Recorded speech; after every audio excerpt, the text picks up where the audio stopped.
special theatrical announcement from G-Kids Films. Follow Hayao Miyazaki, director of Spirited Away and My Neighbor Totoro, on a new venture into CGI animation in the documentary Never-Ending Man, Hayao Miyazaki. In 2013, Academy Award-winning film director and animator Hayao Miyazaki suddenly announced his retirement at the age of 72, but he can't shake his burning desire to create. After an encounter with young CGI animators, Miyazaki encounters on a new project to utilize CGI for the first time ever. But the artist, who has been adamant about hand-drawn animation, confronts many challenges that threaten to cancel the film. Can an old master who thinks he's past his prime shine once again? The program goes behind the scenes over 2 years as Miyazaki overcomes struggles to create his short film Boro the Caterpillar using CGI. In US theatres for a special 2-day event December 13th and 18th. Go to neverendingman.com to find a theatre near you.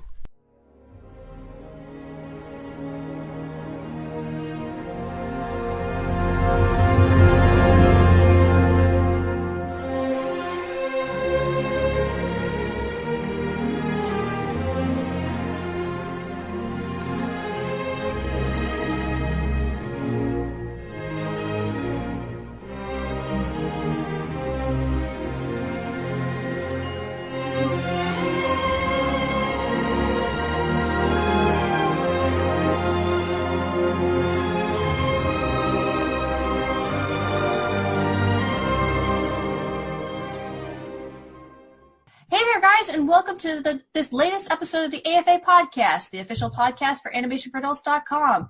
This is our special website anniversary episode. We are celebrating the 5th anniversary of Animation for Adults. Woo! 5th. Woo! My gosh. How has he grown? She, they. He, she, they, any gender pronouns you would like to associate with this website is any are acceptable. Because we're of open minds here. Because it's a website. Yeah. That too. Not, I mean, it's a good website. I don't think it's sentient. That is very true. But yeah, my name is Rachael, and I'll be your host for this afternoon, evening, morning, whenever you happen to be listening to this particular episode of the podcast. And joining me today are my very good friends and cohorts, Chris. We'll start with Chris. Hello! Hey. Hello! Happy birthday, AFA! Your baby's grown 5 years old, Chris. Time to go to kindergarten. I know. And Dan is also here. Hello, happy birthday. And of course, Nina is also here. Hey, happy birthday! I think this is your first time you're joining us for an anniversary of the site, Nina, because if I recall correctly, you started recording with us earlier this year. Yes, I have not been a part of any of our birthday celebrations yet. So this is your first. Yeah, it's my Awesome. first Make birthday. a wish. But it's not my first birthday with the podcast, but it's my first birthday of the podcast. Okay.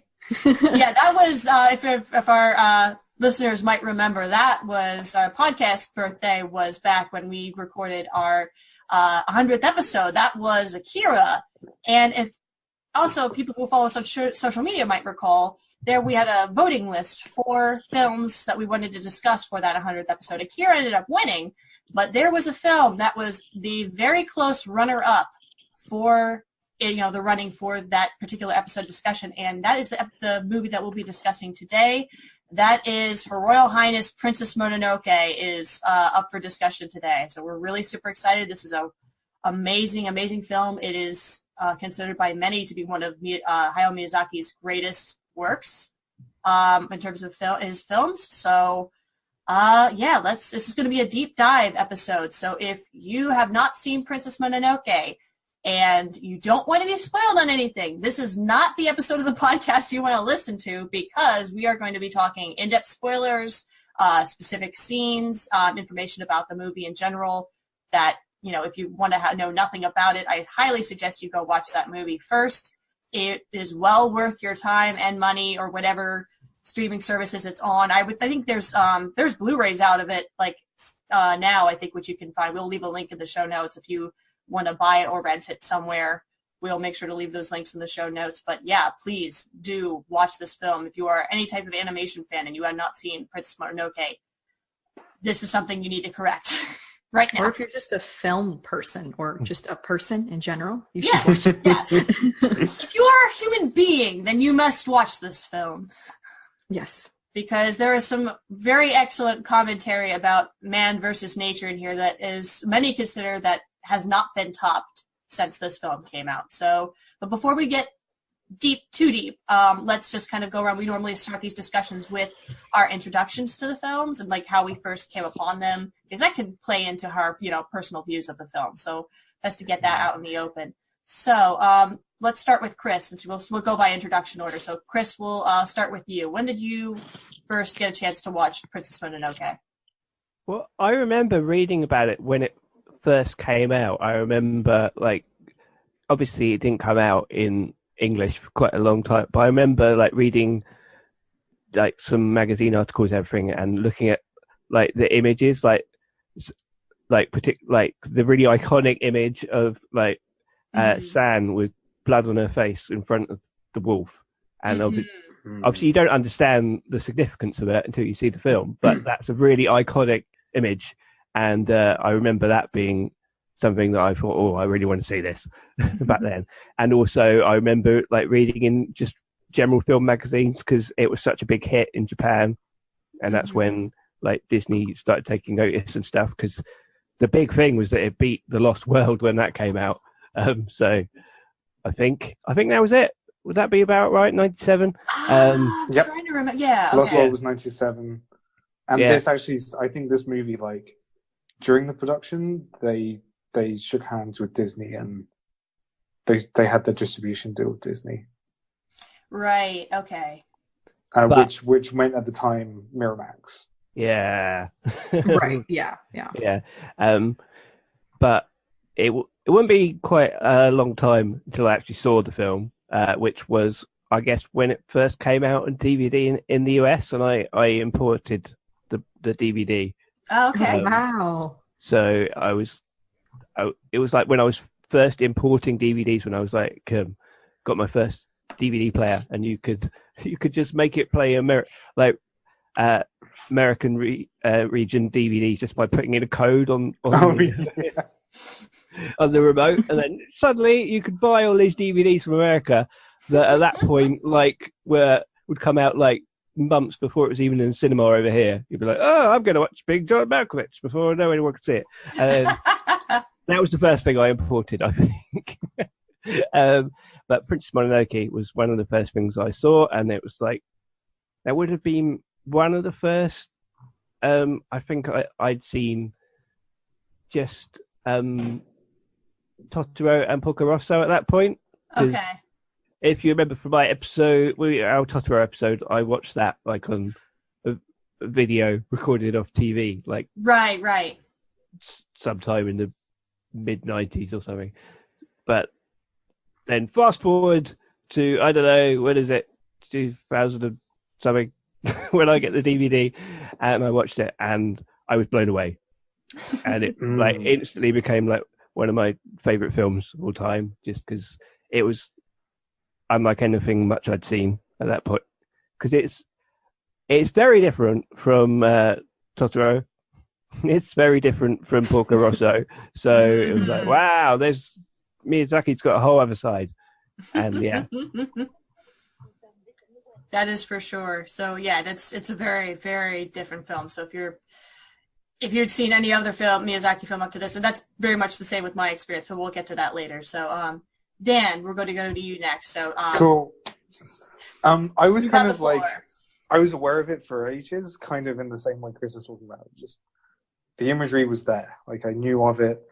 I knew, for some reason, one of the things that always stood out to me was the on the back of the DVD, it said something like the Star Wars of Japanese animation or something like that, which is such a weird, yeah, I mean, you inaccurate thing. I can understand what they're going for, but nah, it's not. Yeah, no. I think I saw this during my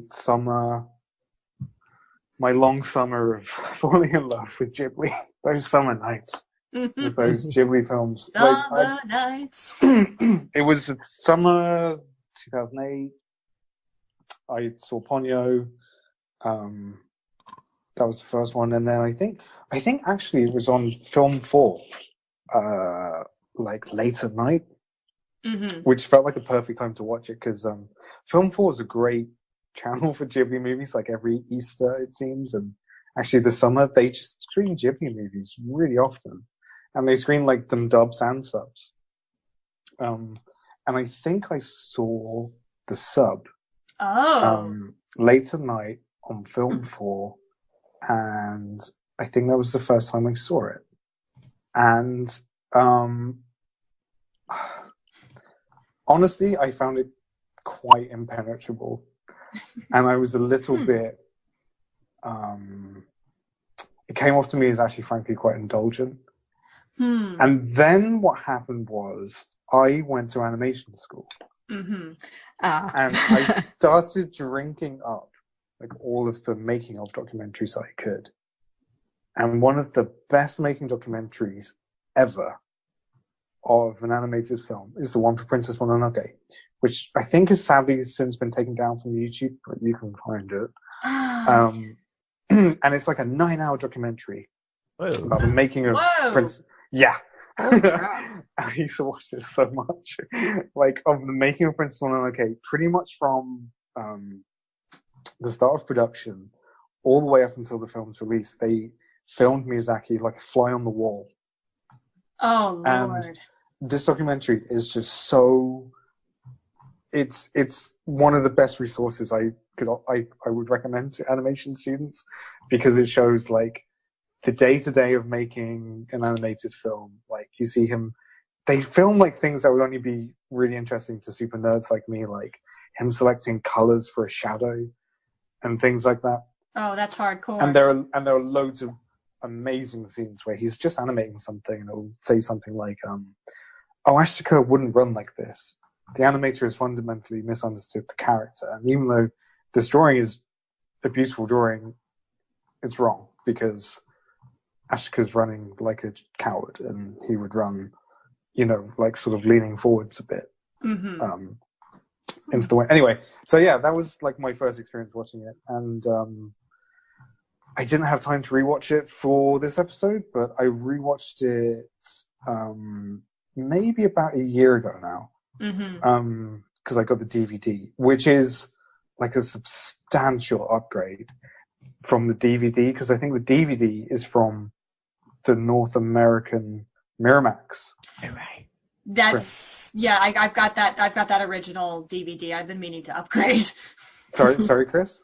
You said you watched the DVD, which is a substantial improvement of the DVD. I know what you're trying to say. Blu-ray. The Blu-ray. Uncle Dan's had a long day. I do mean Blu-ray. Yeah, the Blu-ray is beautiful. Yes, it is. The Blu-ray is beautiful. And that's like how I sort of watched it first. All right, very good. Thank you. And we're going to go over to you next, Nina. So I'm trying to think exactly when I watched it the first time. I honestly can't remember. Like, I went through my discovery of Miyazaki phase, like, in late middle school, early high school, where I was kind of going through and watching whatever movies I had access to. I think I watched it either with a friend or by myself. The only thing I really remember about it is that there was I had a curse for a long time where whenever I tried to share it with somebody, I had a defective DVD that would always skip and scratch and get messed up. So for a long time, I was only able to see it the one time, because every time I tried to rent it or borrow it and show it with someone else, it would not work. Because I didn't own it. I guess I think I either rented it from Netflix before they had just the streaming, when you can actually get the physical copies, or the library or something. But yeah, I had wanted to watch it because, again, like what Chris and Dan were saying, it was this prolific film that everybody talked about, and it was considered like Miyazaki's greatest movie, and I was kind of curious to see what that was about. I honestly can't recall my initial impressions of it, but I remember maybe it was a little big for me. I mean, it was, the violence was definitely the most shocking part the first time around, because you think of Miyazaki as making mostly family pictures. Like, all of his films, they're not always about children, but they're always pretty family friendly. But this film is not. I mean, you have, like, Ashitaka, like, ripping a guy's head off by using his bow and arrow and stuff, and like this pretty intense. And I remember being pretty taken aback by that, and just the imagery of the film was particularly haunting. But I've watched it a lot since then, and thankfully my curse has been lifted, and now I can share it with people, and it doesn't mess up because the quality of DVDs are better, or actually don't even watch it on DVD anymore. And yeah, every time I watch it, it gets better for me. It really does sort of like suck you in to the forest, and I find I kind of go into a bit of a trance when I watch the film, and that it's very relaxing, even though there's some pretty intense things happening. There's just something about the grandness that Miyazaki is able to convey of the forest, and like the energy of the forest, and the music in particular. The music is so hypnotic. Yes, the music is so hypnotic that you just kind of like, even though you'll see some kind of messed up things or really intense stuff, you're just sort of like, yeah, okay, I'm here for this. But I adore the film. I think it's such a smart movie, and it really is just a masterpiece for sure. Very good.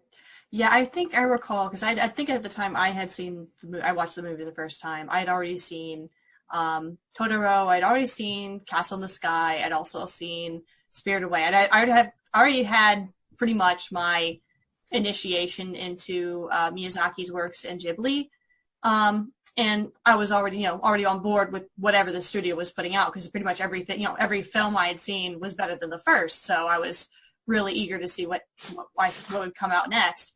And if I recall correctly, my first time even seeing anything related to Princess Mononoke was when there was, I think it was the early 2000s, they had, I think Toonami was having a month of Ghibli, and they were basically, or a month of Miyazaki, and they were showing, some of Miyazaki's films for the Toonami block, like at the special time slot. And, they said Castle in the Sky again. So I was like, oh, that's cool. I like all these movies. And then one of the titles that they presented was Princess Mononoke. I'm like, oh, I've never seen that one before, but it looks kind of cool. It's got wolves in it, so I'll check it out and see what it's about. So I tuned in, and kind of like you, Nina, just like, it was very, again, shocked by the amount of violence and more adult themes that the film had. I think because I was more like middle school, early high school age when this came out. Like, I was still only just starting to wrap my head around that kind of stuff. So I think there were certain messages, or at least I'm sure there was plenty of things in that film that was trying to say that probably went over my head, but definitely the whole man versus nature struggle, the forest versus the humans of Irontown, and the moral gray area that really, of that no one in that, the people aren't necessarily evil, the creatures of the forest aren't evil. Like, that was definitely one of the first things that struck me, and I didn't really finish the film with like this. I mean, I guess it was kind of a sense of awe, but it wasn't like, I was uncomfortable. I felt a little bit uncomfortable finishing the film, and it wasn't something that really, that feeling stuck with me. So when I wanted something for like, comfort, like a comfort movie, I would go back to some of the earlier Ghibli films that I'd watched, like Kiki, Castle in the Sky, etc. But my brain would always be coming back and still digesting the things that I had seen from that first watch of Mononoke. So when it would come on TV again, I'd be like, I want to watch that again. And then this time try to see if I can get more people to watch it. But it was not as widely accepted in my family, at least for my parents, at least. They weren't as keen to watch it as I was. And my brother, surprisingly enough, I think for whatever reason, he didn't get a chance to see it. But funnily enough, this year was actually the year that he watched Princess Mononoke for the first time, and I made sure that he sat down and watched it. And it is now his new favorite Ghibli film. He and his girlfriend went and cosplayed as Ashitaka and San for Halloween this year. That's really cute. And yeah, so like he basically just one viewing that film, especially after hearing me talking about it for so many years, he's like, okay, finally I'll sit down and watch this. And he was like one viewing, he's already like a meta fan. Like he bought his own copy of the DVD and he's like watching it on his laptop and just talking, picking my brain about stuff. And I'm just like, I'm not used to having someone like other than you guys talking about a film like this. So it was very strange to have that from my brother, but it was kind of fun in the same way. But yeah, like, and again, even though I can't say it was my all-time favorite Ghibli film, at least not in terms of like, it's the Ghibli film that I watched to challenge myself. It's not the film that I watched to feel comforted or, secure. It's the one that I watched to challenge me and basically remind myself of things that I should never forget, which is, I think, one of the big things that Miyazaki wanted to try and impress on through this film is the fact that, he has a very strong opinions about man and nature and the status quo in regards to that, or what he feels should be the status quo. And I can't say, well, I agree with him on all levels. At the very same thing, I appreciate the message he was trying to give, and I don't want to forget it. I don't know if the film actually has a message. I do think that the main thing he wants to do is depict contradictions and complexity. Yeah. Mm-hmm. I don't honestly feel that it's as preachy as people have. No, it's not. I know you weren't calling it. It's not like Nausicaa. No. Yeah, I know you weren't calling it preachy, by the way, Rachel. But yeah. I genuinely, I don't think that it has. It's one of its most impressive things, actually, is that it doesn't have a message, and even like its most complex character, Eboshi, is depicted sympathetically. Kind of, yeah, like with no judgment, at least. No. Yeah, I really enjoyed her character. At least I've learned to enjoy her character while watching her character. The more times I watch the film, like I get a new appreciation for the complexity of having her and her depiction as this an antagonistic force slightly, but also kind of not, because I mean she's still cordial and appreciates when things are done for her, and she takes care of people who can't take care of themselves or deserve a better life, and that's a very selfless and kind thing to do. But she's also this woman who's tearing down this great forest in the name of progress, and it's just like there's 2 layers to everything. There's 2 layers to the forest. There's 2 layers to humanity, and no side is necessarily right or wrong. And I guess it's kind of that neutrality in terms of that kind of setup that really, like is what you're referring to. It's like it's not saying one thing is better than the other, because it really isn't. It's one of those cases where like every character is kind of like the hero in their own story. Mm-hmm. Right. And Lady Eboshi would so be a villain in so many other, so many other people telling the story. She would be a really obvious villain, but she is geometrically like the antagonist in lots of cases. But no, she's not the ultimate antagonist. It's the Emperor who's more motivated just by pure greed than her. I mean, she's definitely an obstacle. Yeah. And she's definitely like posing a lot of problems, and she's wrong about a lot of things. Like what she wants to do is right, but she's not willing to make compromises. Her intentions are not wholly, but her intentions are often. I think the word that I would use about her is justified. Yeah, like we can see where she's coming from. For sure, and she is doing something good for these people. It's just that she's doing it in a way that it's very much her way, or and nothing else. Like, she's not really willing to see any other side of anything. But she does that like as a protective thing. True. So like I think this movie is one that I think maybe is like the film which I probably engage with most intellectually with Miyazaki. In that it's kind of I think quite greatly improved by having context. Like reading about the period that he's supposedly inspired by in Japanese history and how he wanted to reflect that upon, at the time, ending the 20th century, going into the 21st, and the how it was a time of like progress, supposedly, because of the ironworks and the introduction of like gunpowder, and I think also at the time it was like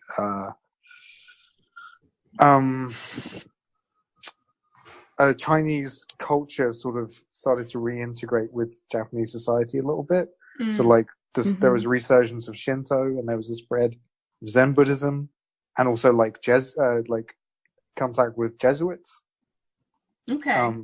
So it was it was kind of like supposedly a pretty turbulent time, but I don't think that honestly was massively clear to me having watched it, because I just saw it as like, oh, it's a period samurai thing, I guess. Like, you don't really. I didn't know that going in, and certainly it's not integral to enjoying the film, but I feel like it does help. Yeah, it gives you a broader idea of what would be taking place at the time and how society was changing at that period. Yeah, because it's just a packed film, and on its first viewing, I think I was frankly overwhelmed. Yeah, it's quite dense. The period in question, it's called the Muromachi period. It's from like 1336 to 1573. It seems like kind of weird designation of years, but I'm not super well versed in Japanese history, so I'm sure there's a reason. But yeah, I mean, it was a long time ago, but it wasn't like ancient times. Yeah. But it was like the beginning of a lot of more like industrialization and advancement. And I get the sense maybe that it's I think the reason I probably would be suspicious of the film, not suspicious, but it feels very much like something which is yearning for a lost time. But it's not romanticizing that lost time. No, but what I'm saying is I think on my first viewing I misinterpreted that. Because it's such a beautiful film, I think I misinterpreted the film's beauty for what Miyazaki was saying about. I see. The period, because usually okay. In period movies there's a degree of fantasy, kind of like dress up, of it being, wow, weren't things, like you said, romanticizing. But it wasn't. It was very harsh. Like, I wouldn't want to live in this world. No, like, it was very difficult. Everything seemed like a struggle, And I mean, yes, it was gorgeous. It was beautiful, but like, nature was really scary and threatening. When anyone ever asks you which Ghibli film or which Miyazaki film you'd want to live in, no one would ever say Princess Mononoke. No. Oh yeah, it's always Kiki. Kiki is the correct answer. The correct answer. They've got nice bakeries. It's all nice. Like there's friendly witches. Friendly witches, yeah. Hunky bakers. Yeah. So like, can we like do my favorite thing? Yeah. You're put to the context. I was context. Yeah. I love context. All right. The last Ghibli movie was previous to this, Whisper of the Heart, which was the first non-Miyazaki, non-Takahata film Miyazaki sort of supervised Whisper of the Heart and did the storyboards and wrote the script. And I think it came at a turning point for the studio because it had become, I'd say, almost its own brand. The whole image of the Totoro, Kiki's Delivery Service, Porco Rosso kind of warm, fuzzy movies, I think was kind of plaguing them at the time. And Miyazaki wanted to challenge this notion, basically. And Suzuki, I think, he wanted, actually, in fact, at the time, Miyazaki wanted to make Boro the Caterpillar, a feature-length version of the Caterpillar short that he released this year at the Ghibli Museum. And I think Suzuki, the producer, sort of rolled his eyes and sort of went, "Oh, another one of these." Like, this is such a, this is like a Totoro crowd friendly kind of.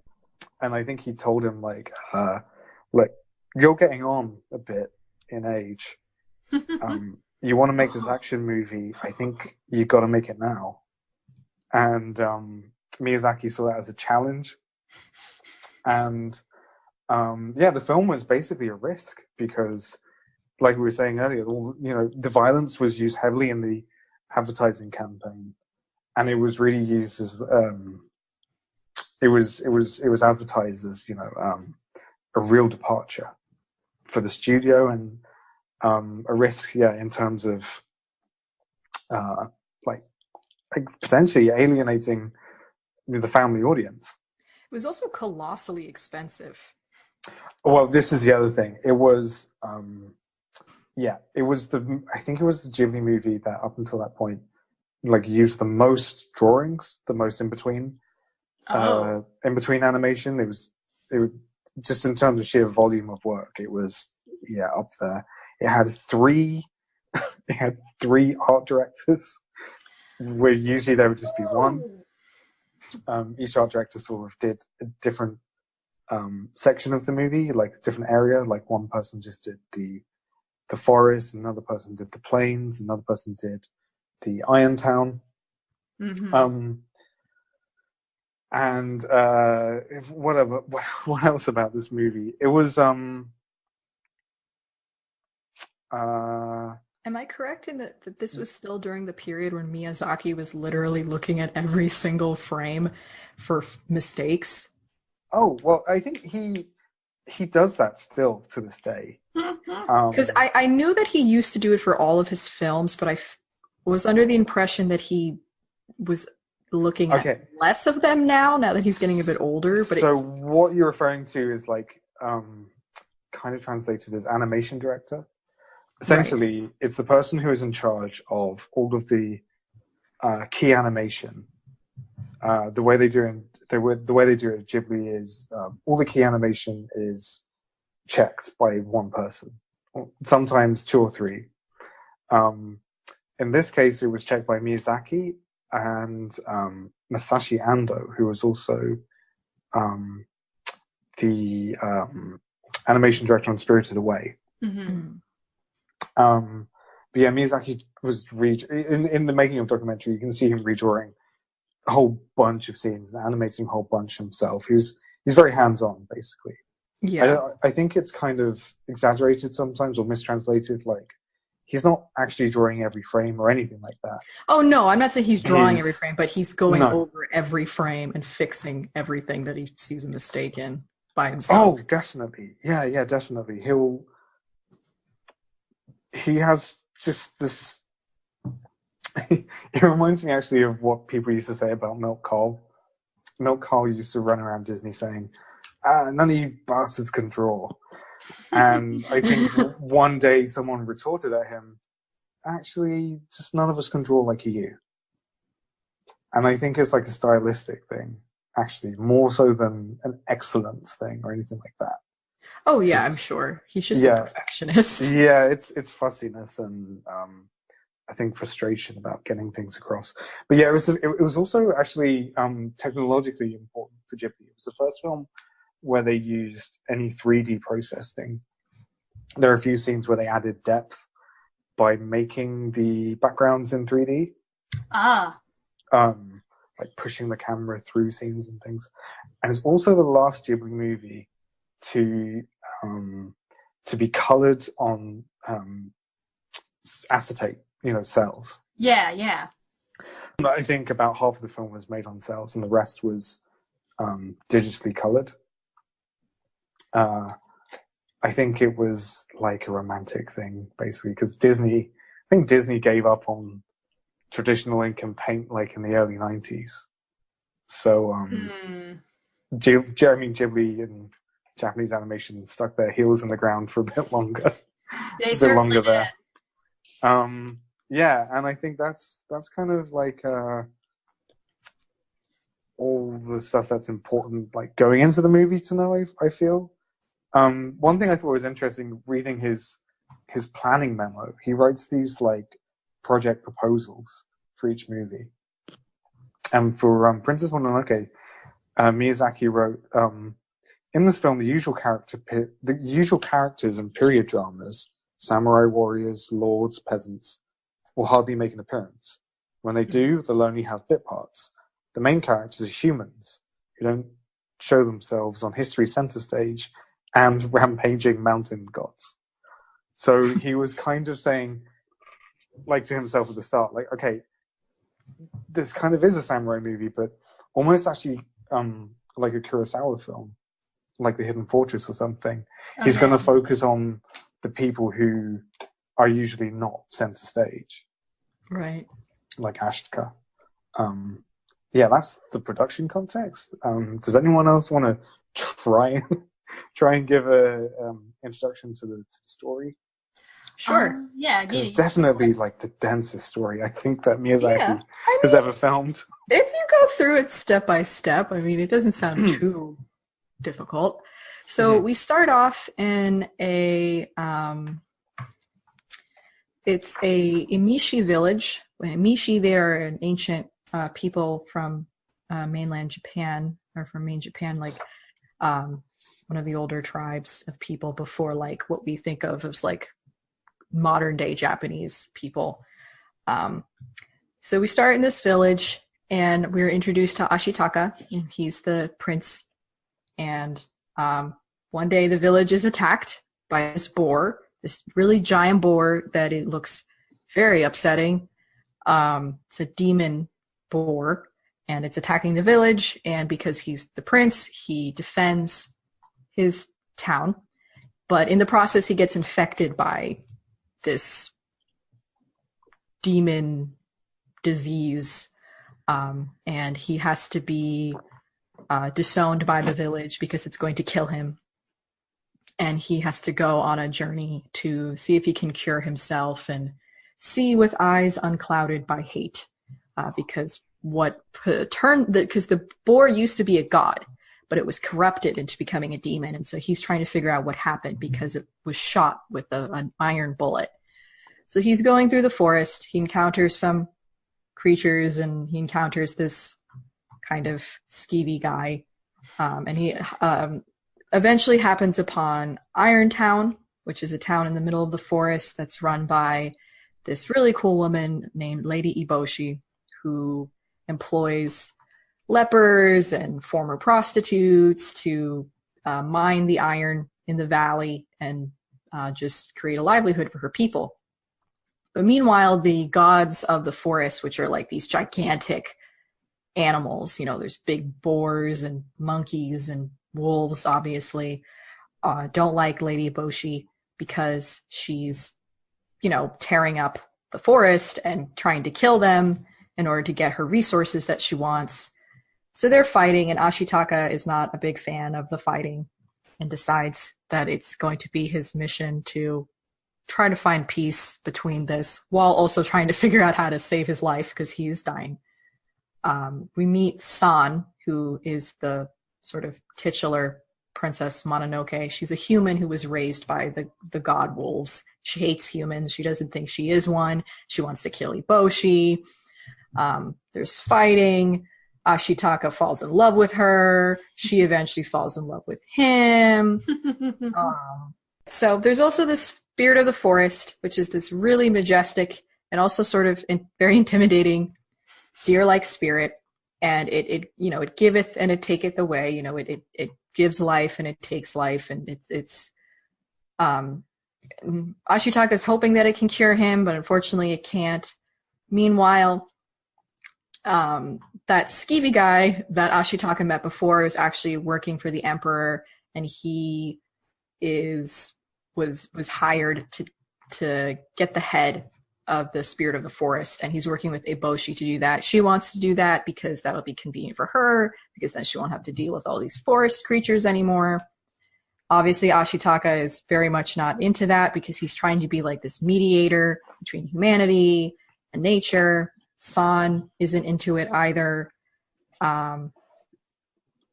There's a lot of altercations. The head does get cut off, but they return it. The world is rejuvenated, but the spirit is no longer a physical entity. There's a war. There's a lot of little bits and bops that happen, but the main point is that Ashitaka, teams up with San to try to like mitigate this conflict, and ultimately they reach some sort of conclusion to it. So that's basically what happens. Yeah, that's the Reader's for such a dense movie as it is. That was the best Reader's Digest version I think I've ever heard. Congratulations, Nina. Thanks. Wow. Yeah, that is.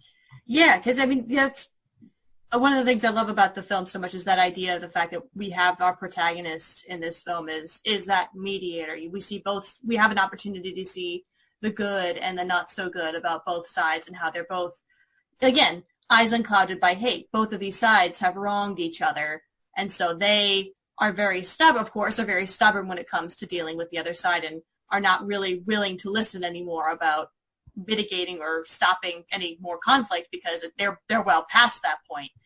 But it is, Ashitaka is very persistent and earnest about, because he's seen firsthand with what happens when you let hatred consume you to the point where you're no longer human, you're no longer a god, you're something else entirely. So he's also an outsider to this whole situation. Yeah, I think he comes off, I think at least to San, as quite naive.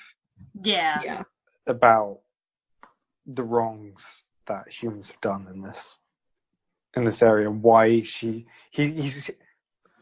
eventually gets it, but he at first really doesn't understand why she's so pissed off at him. Yeah. Yeah, it's interesting. We should say that even though the film is called Princess Mononoke, it could almost be called, the story of Ashitaka or whatever. Legend of Ashitaka. Well, actually, that was the original title that Miyazaki wanted. Mm. That's what I heard, something like that.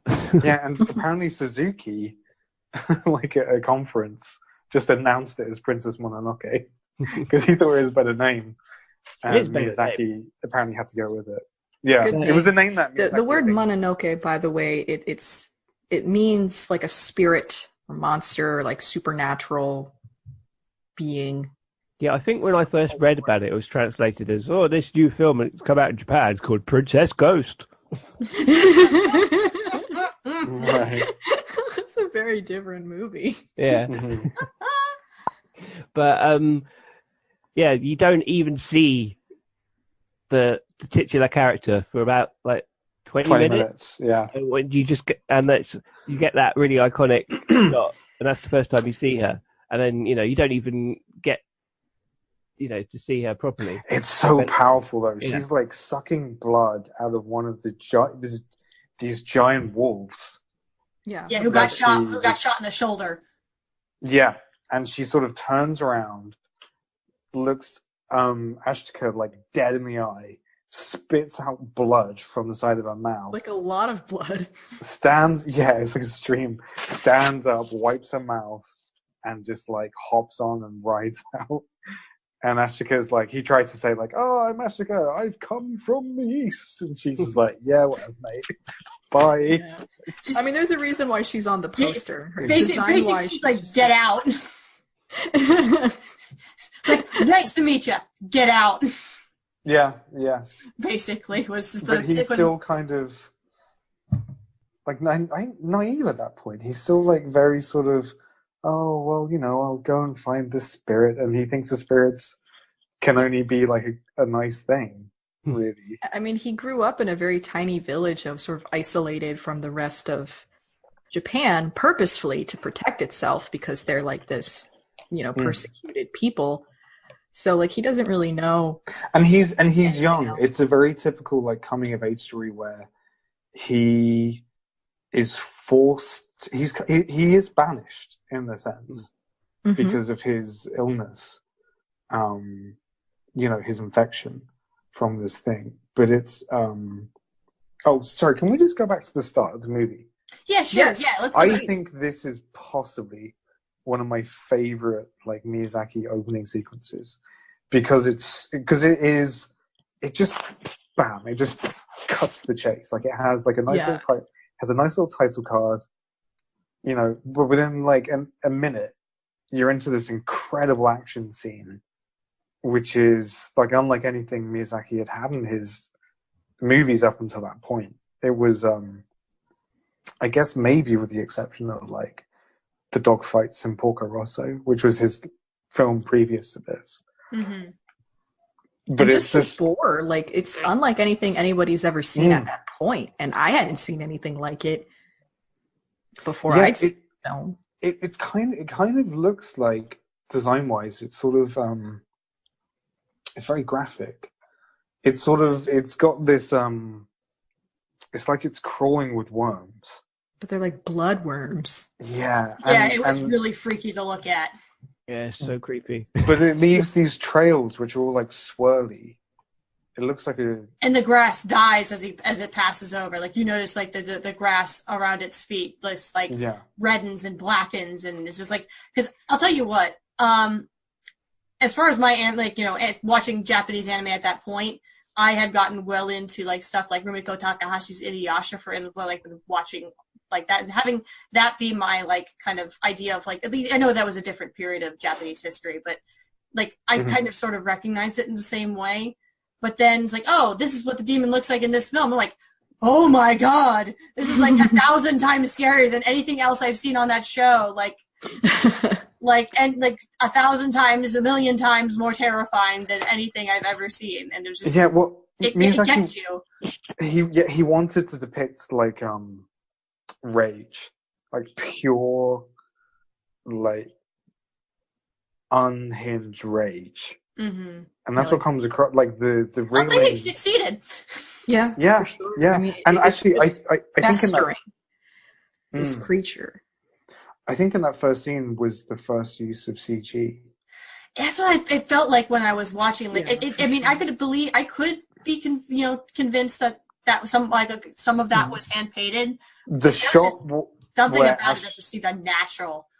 The shot where Ashika shoots him in the eye. Yeah. And the eye like goes and it like shivers a bit. Yeah. That's CG. Yeah. And the wormies are CG, like at least partly. Not all of them. It's astonishing the amount which aren't. It's just and I think it's just the thing of, sorry, I said earlier in the episode that it was Masashi Ando, but it's actually Kitaro Kosaka and Yoshifumi Kondo, the guy who directed Whisper of the Heart. Who animation directed this film, and like they, along with Miyazaki, are the reason it has like such a high. It was a real game changer for Ghibli in terms of like animation quality, definitely. Mm-hmm. Well, just from that one scene alone, and the fact that we're hit right in the gut with this action sequence with something and a force of which people, movie viewers, animation lovers had never really seen before. It's a bold way to open a movie as well. It doesn't explain anything.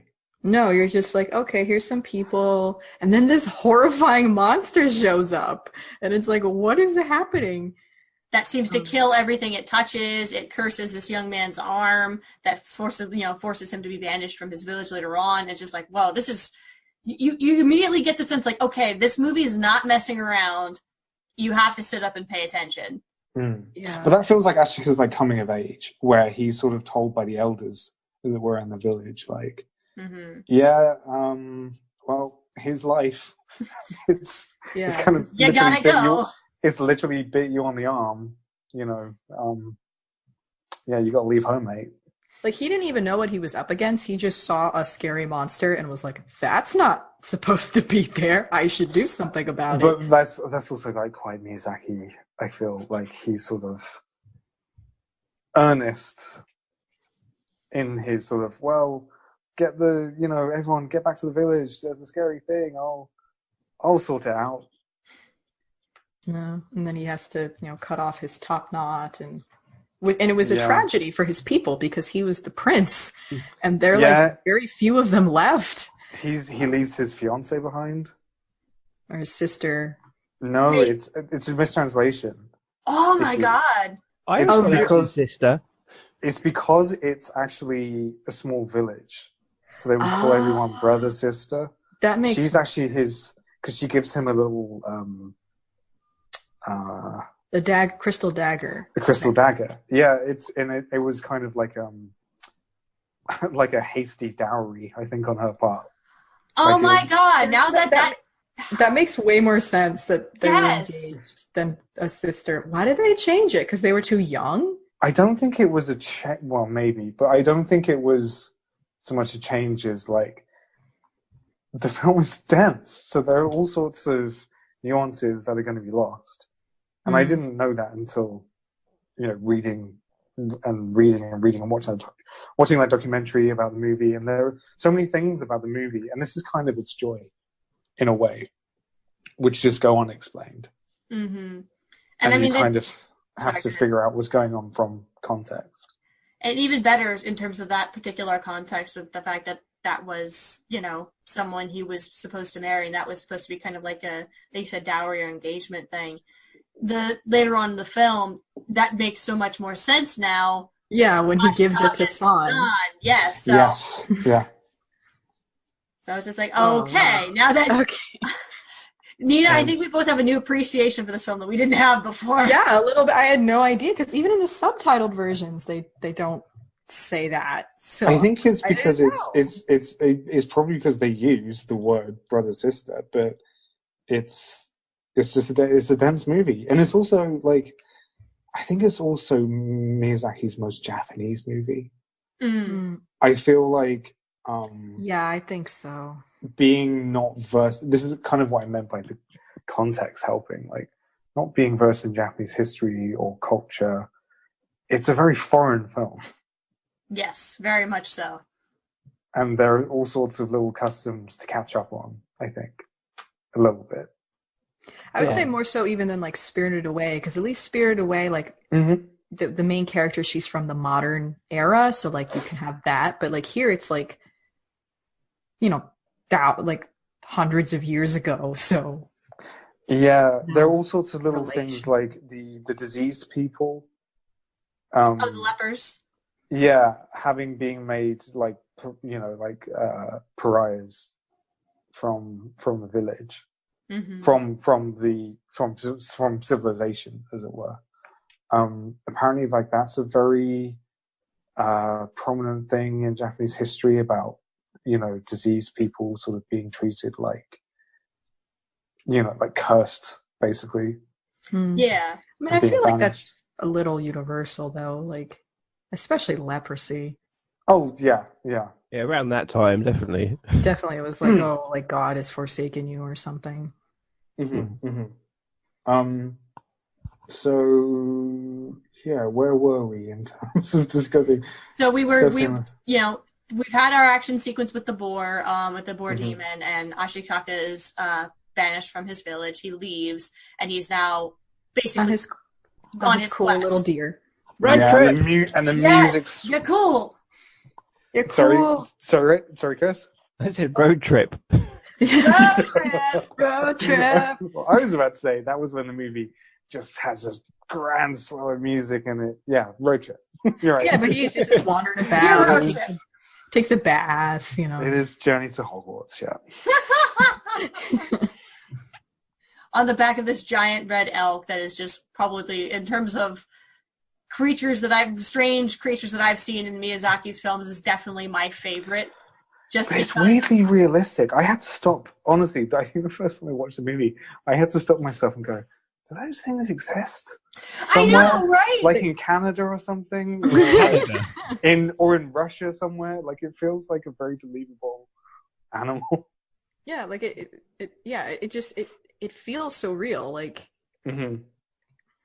I don't think I've even thought of it as not being a real thing. I just thought it's his. What is it? Yeah. What's it? It's a yackle. I don't know. Yackle, yeah. Yeah. Yackle. What is it? It's a deer thing. It's I believe that the term they call it in the film is a red elk. I mean, there are red elk, but the horns don't look like that.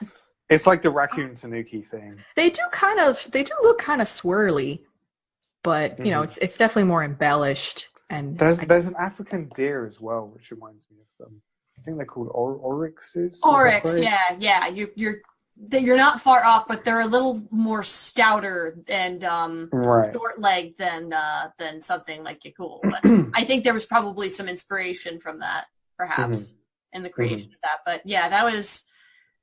Yeah, that opening sequence really kind of sets the stage. Like, obviously we had a taste from the opening sequence that this movie's not pulling punches. But then when we start Ashitaka's journey into the world of this, this savage, real world, that there's still like, it's a really grand journey adventure kind of tone is set. Like, it's going to be horrible, but it's also going to be grand. You're going to get a little bit of both. Yeah, like the scale of this movie, like, is really amazing. Like you feel the grandness, the greatness of it, especially just in that opening scene. Like, it does a really great job of like saying like this is going to be a big movie. Mm-hmm. Yeah, it was the studio's first epic, definitely. But the thing that I think is notable about where the film comes from is in the early, this begun to be developed in, I think, 95, 96. Mm-hmm. Yeah, the planning memo was from April 95. Only a couple of years previously did Miyazaki finish the Nausicaa manga. Right. And I'm still trying to read, by the way. I think I won't go too far into it then, but I think the Nausicaa manga, in terms of theme and scope, is probably what allowed him to make Mononoke as epic as it is. Wow. Because the Nausicaa manga is the most epic thing he's ever done in terms of scope. It is. And sheer length. So I think like it spiritually has a lot in common with the Nausicaa manga. Not least in how don't want to give too much away, the ending is very similar, thematically. Oh, interesting. In fact, I'm pretty certain that he uses exactly the same phrase at the end of both. That's amazing. I need to get back into it. I think I'm barely halfway through the first volume. I've got like the two big volume books of the Nausicaa manga. I'm like barely halfway through the first one. And like I probably said already on the previous episode of the podcast, but it's worth repeating here. Like everything that we see in the Nausicaa film is like the first couple chapters of the Nausicaa manga. It goes on a lot longer. Mm-hmm. Yeah, I can imagine. It too is dense as well. Oh my god! Like, I wish I had a picture to like show like how thick these things are, because like the film less so. Yeah, the film is significantly less so. But when you say, Dan, that like a lot of Gully. It's very simplified in its presentation of like right and wrong and who's good and who's bad and. But at the same time, like when I look at the denseness of those volumes, and at least so far of the baseline for the complexities that are going to be layered into the rest of the story of the manga that I've yet to explore, and you say that that's where a lot of that went into Mononoke. I can believe it. Yeah, it feels like so much. It feels like the oh my god, was she the warmongering like queen figure in Nausicaa? I forgot what she was called. Oh god, The one who basically invades their valley at the start. Yeah, she was because they were technically part of like a larger province or something, right? Because they were actually part of that kingdom, and she was one of the many princesses, or like the one princess of many princes of this kingdom that technically, quote unquote, ruled over the Valley of the Wind, but they were not the primary ruling party. They were basically pulling a bunch of other like kings and princes and princesses to like, okay, we have this other group of people we don't like, we're going to war with, and we need you guys to be on our side.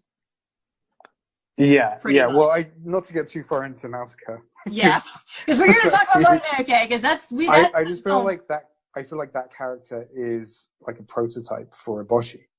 Oh yeah, fair enough. In many ways, in like her complexity and her sort of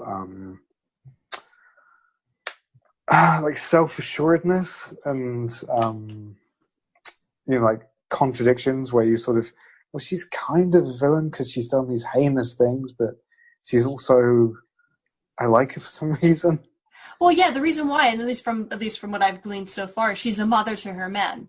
She's very protective of the people. Which is a very Miyazaki trope. Like, it's exactly like Lady, what's he called, Dola from Castle in the Sky. Yes. Oh yeah, she's great.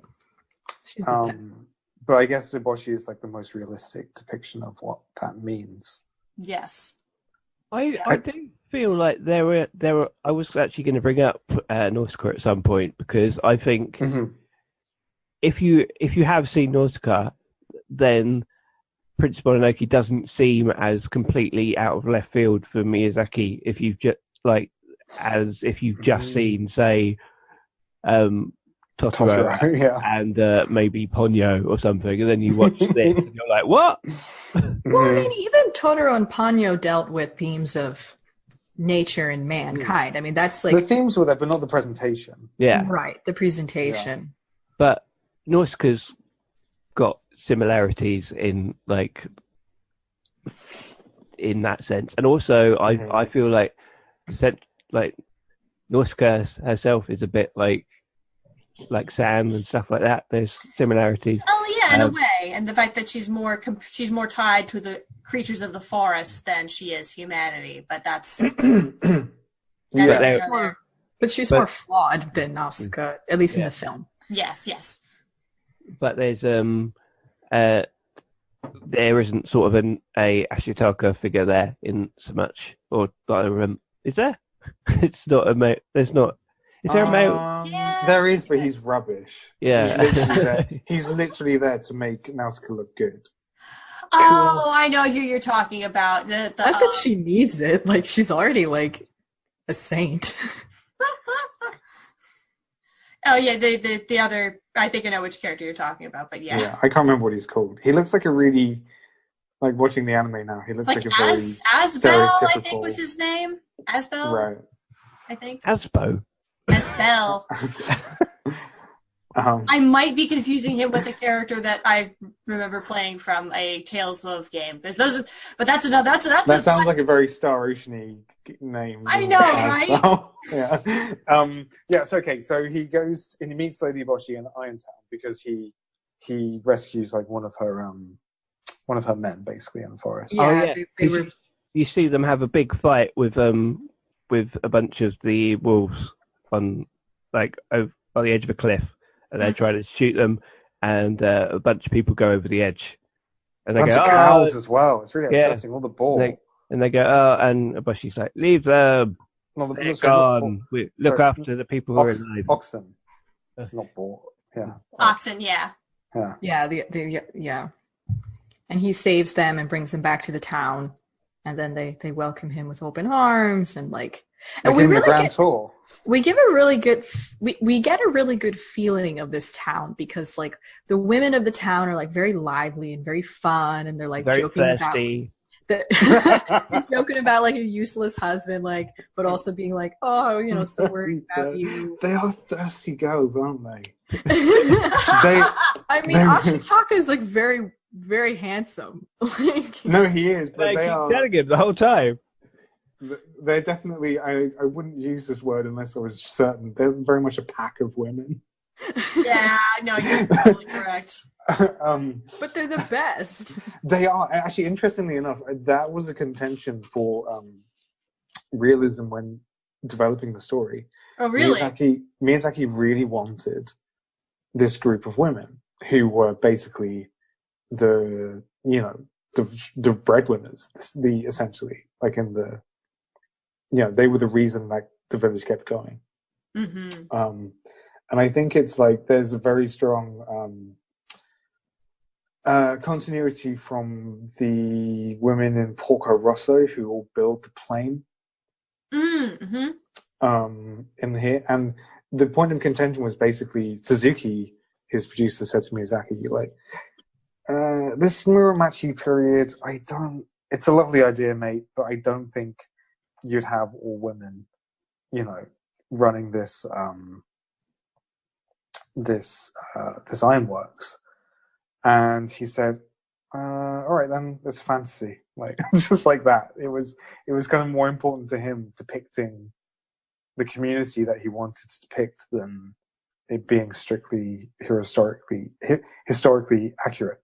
Well, yeah, because that sells the great thing point. about the village is that everybody has their part to play. Like the women, they help run the boiler, and the men, like, they'll go out or they'll do other things. Like, and everybody is participating in this community. Like, nobody's just sort of like there to be there, and that's kind of like the cool thing about it. And you really get that feeling when Ashitaka is introduced and he's meeting all of these people and he's helping out and he's talking to everybody, and he gets to see the whole sort of all the layers of this town, and that really does help create a lot of pathos, because like you would think that they're like, again, because if this was a different movie, Eboshi would be the villain, and then we would think of this town as like a bunch of horrible, greedy people, but we see them as human beings who are down on their luck, who were kind of the outcasts of normal society, who have found a home and have found a meaning to their lives here.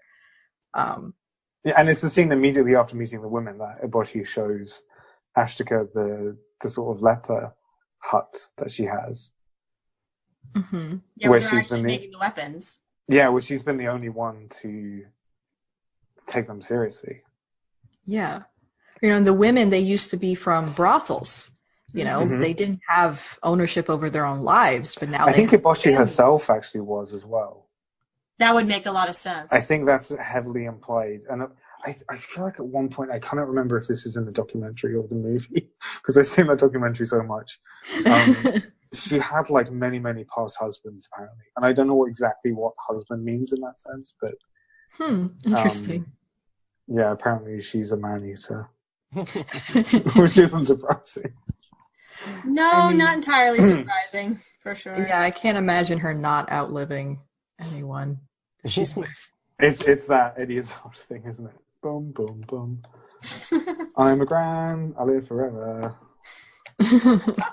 Have you guys seen that? Sorry, I always assume that like everyone's seen all of Eddie Izzard's stuff. I've seen a lot of Eddie Izzard, but for some reason that's not sounding familiar. Oh, okay, never mind. But yeah, like Eboshi sort of recognizes this curse in Ashitaka, and she kind of, at this point, like Ashitaka begins to be perceived. It begins to be perceived like as his hate. Like it's sort of caught up suddenly with like the curse is now sort of like, I guess like metaphorically, symbolizing his inner rage, whatever that may be. But it's also manifesting itself physically. Like it'll get all weird and attack people. Yeah, it literally makes his, like, I think in the one scene where she admits that she was the one who shot the boar that ended up cursing him and turning him to a demon. Ashitaka is very upset by this because obviously she wronged this creature that in turn wronged Ashitaka and forced him to go on, to leave his people forever. And like you said, that inner rage comes out, like it goes for his sword, and he has to literally hold it back from trying to attack her. And even though she admits herself, she's like, yes, I admit that I did this thing, and I'm sorry that it's caused you pain. If that thing was going to cause, any pain to anyone, it should have been me. Basically, at least that's what I recall from the dub line that she says. I'm trying to remember if she says something different in the Japanese, but it basically says, any consequences from my actions should go back on me, not anybody else. I don't want it to go back on anybody else. And then I think the key line is spoken actually by one of the lepers, the person who seems most diseased, says life is suffering, yet our will to live is stronger. And that I feel is the summation of the film's thoughts on all of its seeming contradictions and complexity. It's this is bad, this is suffering, but above all, this the is will life. to live. Yeah. And with Eboshi, what you were saying, Rachel, and it's all well and good that she's saying I would rather I take responsibility for or I take the consequences for my actions, but she has no control of that. No, she doesn't. That's part of what her flaw is that she wants to be responsible for everything, but she doesn't seem to recognize that there's a ripple effect to her actions that goes beyond herself. Yeah. Well, she essentially is the film's character who is most indifferent to nature. Right. And she can apologize, but it doesn't fix what happened to Ashitaka. It doesn't. She shoots every animal. She shoots monkeys. And it has consequences beyond her and her village. Well, they come back to roost. Yes. Eventually. So. And she loses something for it at the end. She does. Certainly does. I mean, I guess in that sense, the film could be seen as preaching because she puts all her faith in humanity and technology, the brute force she's able to have over she's nature. able to survive. She just has to change her methods. And it seems like at the end, they're going to. They're not going to give up. They're just going to rebuild and reevaluate. They're not driven out of the forest entirely. A lot of them survive. She's still alive. And they're going to keep going as best they can. Yeah, the fact actually that she survives is another point. Apparently, that I read this book this weekend that's brilliant, called Mixing Work with Pleasure, which is a book by Toshio Suzuki, the film's producer. And Suzuki seems like such a hands-on producer. This film was the first film to be put into production without any idea of what the ending was. Oh. So it was like the Miyazaki style where it's the A, B, C, D chunks where he's still working on the storyboard while they're working on part A or whatever. Oh, definitely, yeah. I think the first time they did it was Porco Rosso because that film sort of ballooned and it was just suddenly they're like, oh, well, I guess we're making, because they wanted to make a short and then it just ballooned into a feature.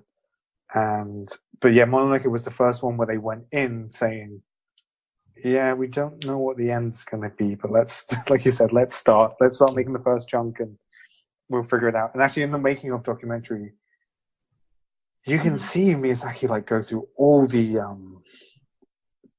possibilities of he draws these maps of where everyone are, where each party is in the forest and what the most logical conclusion is of where things are going to go. And he literally didn't know where it was going to go himself, which I do feel is, let's say, if it wasn't such a good film, you probably could call that irresponsible filmmaking of the highest degree. Yeah, but he kept doing it. Yeah, but I feel it's uncommon, at least. It is, but not for him. For filmmakers to be as lost about or unaware of where something is headed. Because I mean, even the in audience. the Kingdom of Dreams and Madness, it was the same thing for The Wind Rises. Like, they were making the movie, and he had no idea how he wanted it to end, and he had like these real heart-to-heart talks with Suzuki and stuff, and like it just so happened they came up with a good ending at like the final hour. Yeah, I think Suzuki presented the idea to Miyazaki that Eboshi should die because he was like, yeah, it's looking like that, isn't it? Mm. And apparently Miyazaki, at the point this came up, was so fond of Eboshi that he could only bring himself to let her lose an arm. Yeah, he did. He was so attached to her at that point. He was like, no, she's like, we'll have her learn. You'll have her feel some severe repercussions, but not to the point of death. And I think that's way better, because then it would have been preachy. Then it would have been like, oh, she got what she deserves. And it's like, no. And actually, going back to the Nausicaa thing, the fact that he didn't have a clear ending actually put Miyazaki under a lot of stress. And partway through, Suzuki actually said, think of it like a serialized manga. And I feel like that maybe also is why I really feel like spiritually it has most in common with the Nausicaa manga. Mm-hmm. So where we got up to is basically the point where he's had the tour and everything, and this is about, and he's saying about he's going to go out to find San and stuff. Yeah, because he needs to get the other side of this conflict, because he feels like, especially since there's a possibility that the spirit that he has heard so much about from, especially that the Boshi's after, might have the ability to cure him. So finding San means fighting the spirit of the forest, pretty much. But it turns out he doesn't need to go to see them because they come to him. Yeah, San shows up and Boshi. I love this sequence so much. Same. I watch it so much because I feel like it is, at least for Miyazaki, but also just in general, like one of the best action sequences I've ever seen. Hell yes. So basically, Stan attacks the village, the Iron Town. It's like a fortress. It is a fortress. And she doesn't care. She just like jumps somehow, like incredibly high. Like the wolves, basically, from what I recall from this scene, the wolves They launch her. They launch her. Launch her up the wall. She climbs the rest of the way up, scales the rest of it, and then basically just with nothing but a spear, either it was like a spear or a dagger in hand, just rushes in. Fighting off parkours and all these buildings, fighting off anyone that gets in her way, and Ashitaka tries to intervene to get her to stop so he can actually talk to her. She actually faces off Eboshi for a bit. Yep. And then Ashitaka goes in between, and he his arm is activated. He destroys the gun or the sword or something. This is like Ashika's first. Sorry to not jump ahead too far in the scene, but Ashika's first sort of. I feel like it is his first naive encounter, the second naive encounter maybe with San, because he's like, I don't want to fight you, and she's just feral. She's just like, I do. Yeah, you're human. I want to kill you. Get the hell out of my way. And he's like, why are you doing this? And she's not talking. Like, she has a mission. She's there to kill Eboshi. Action, no words. Yeah. And then it's like everybody's circling them and they're fighting. Then Ashitaka's like, no. Yeah, it's like, okay. Basically, I love the look on his face. He kind of just has this look like, I am so done with this right now. And then just kind of slowly walks toward the group. And like you said, the curse on his arm gets worse. And you actually see the kind of these worm snake things circling around his arm, kind of hearkening back to what we saw of the boar demon. And he literally is, it gives him super strength and basically allows him to push his way through the crowd to get to the center to where they're fighting. And basically literally grabs San by the hand, takes his sword and blocks Eboshi, and basically she's chewing his arm. Yeah, she's chewing, and then he knocks her out and just takes both them out.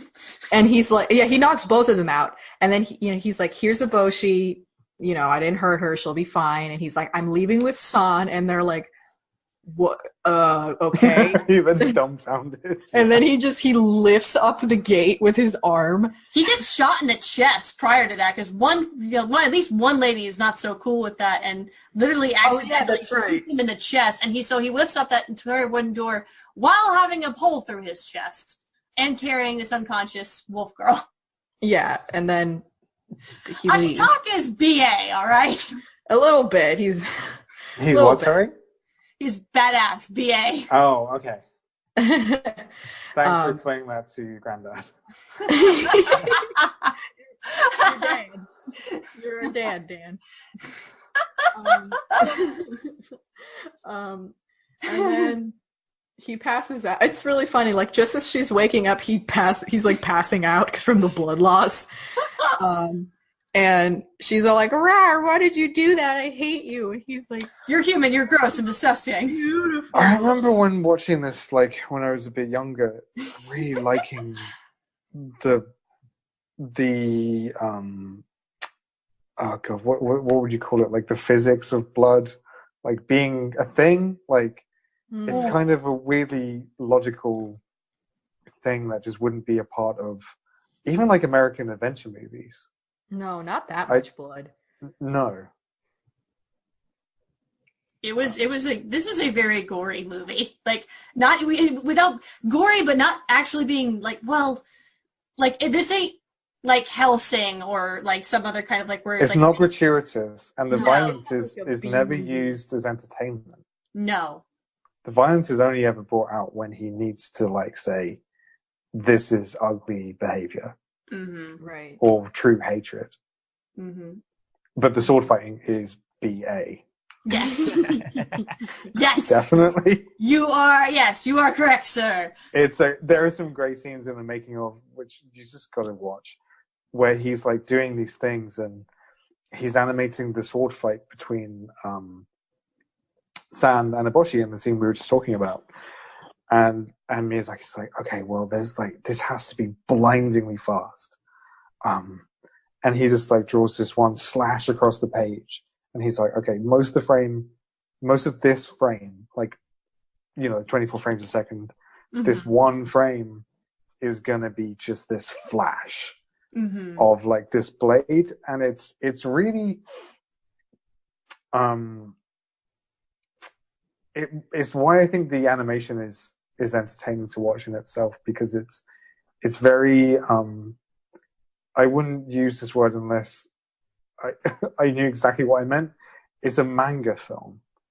Yeah. It's using a lot of the tropes of manga, like slowing down time and speeding up time and exaggerating things. Yeah. Exactly, like externalizing expression. I think that's why, in terms of spectacle, it probably blew people away. I mean, it blew me away. Oh yeah, definitely. Yeah, There was some really fast slices she had with that dagger. It was intense. And even Eboshi on the uptake, like, she, like, charges at Eboshi, and Eboshi stops her charge, and immediately, like, with her one hand, her one sword hand, and then immediately grabs, like, this, like, pin or needle or a second dagger, and just immediately tries to slice for San, and you see that was so cool. slice with the just barely grazing San, like, getting more of the fur of her coat or her cover up than anything else, but they just keep going slice, like, slash, and it's only, even when Ashitaka comes in, it's until he stops and they're still going at it. Yeah. It's not until he, like, knees them in the gut that they stop. That's okay. One of the iconic images from the film, when I think of it, is San and Eboshi having their fight. Like, it's one of the images I saw most, like, before seeing the film, I think. Yeah. Like Definitely. them like face to face with. Yeah, that was the scene that they advertised a lot in. Aside from the scenes with the wolves, they showed that scene a lot in the trailers for and on TV too. When that's what originally got my interest into the film, when they were promoting it on Toonami. It's like, oh, coming up Saturday is Princess Mononoke, and I'm like, oh, what's this? Like, whoa, This looks cool. Was it censored?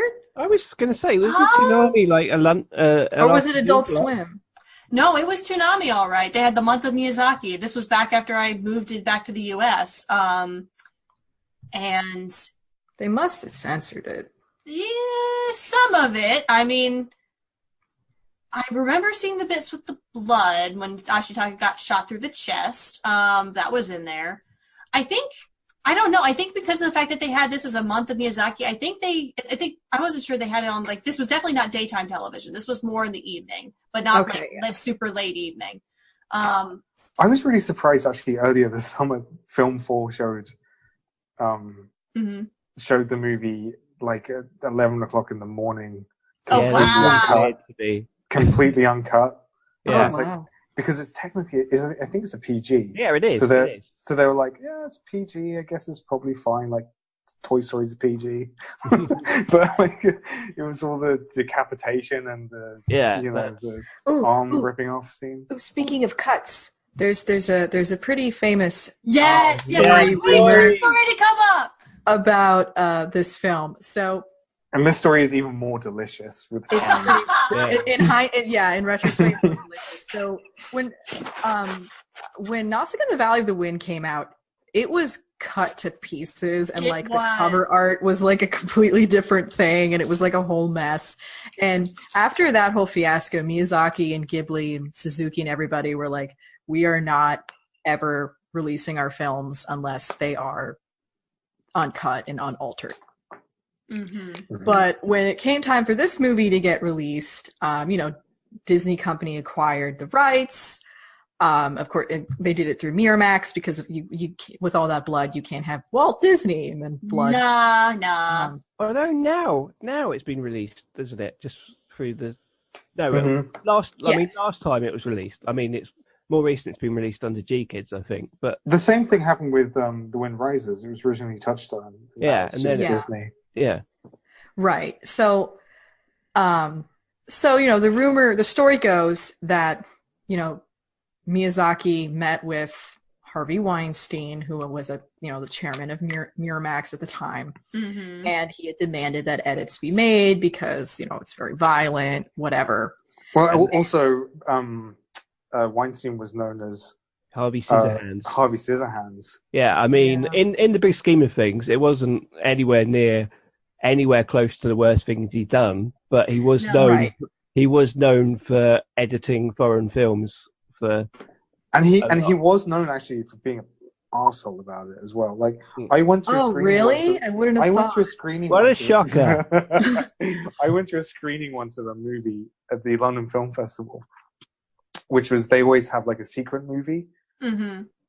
And it's usually like it's going to be like a big deal, and they don't tell you what movie it's going to be. And you just buy a ticket and you sit down.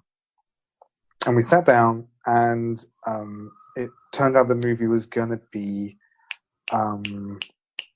Grandmaster, the Wong Kar-wai film. Mm-hmm. And I immediately, my heart sank because I was like, oh no, it's going to be the Weinstein version.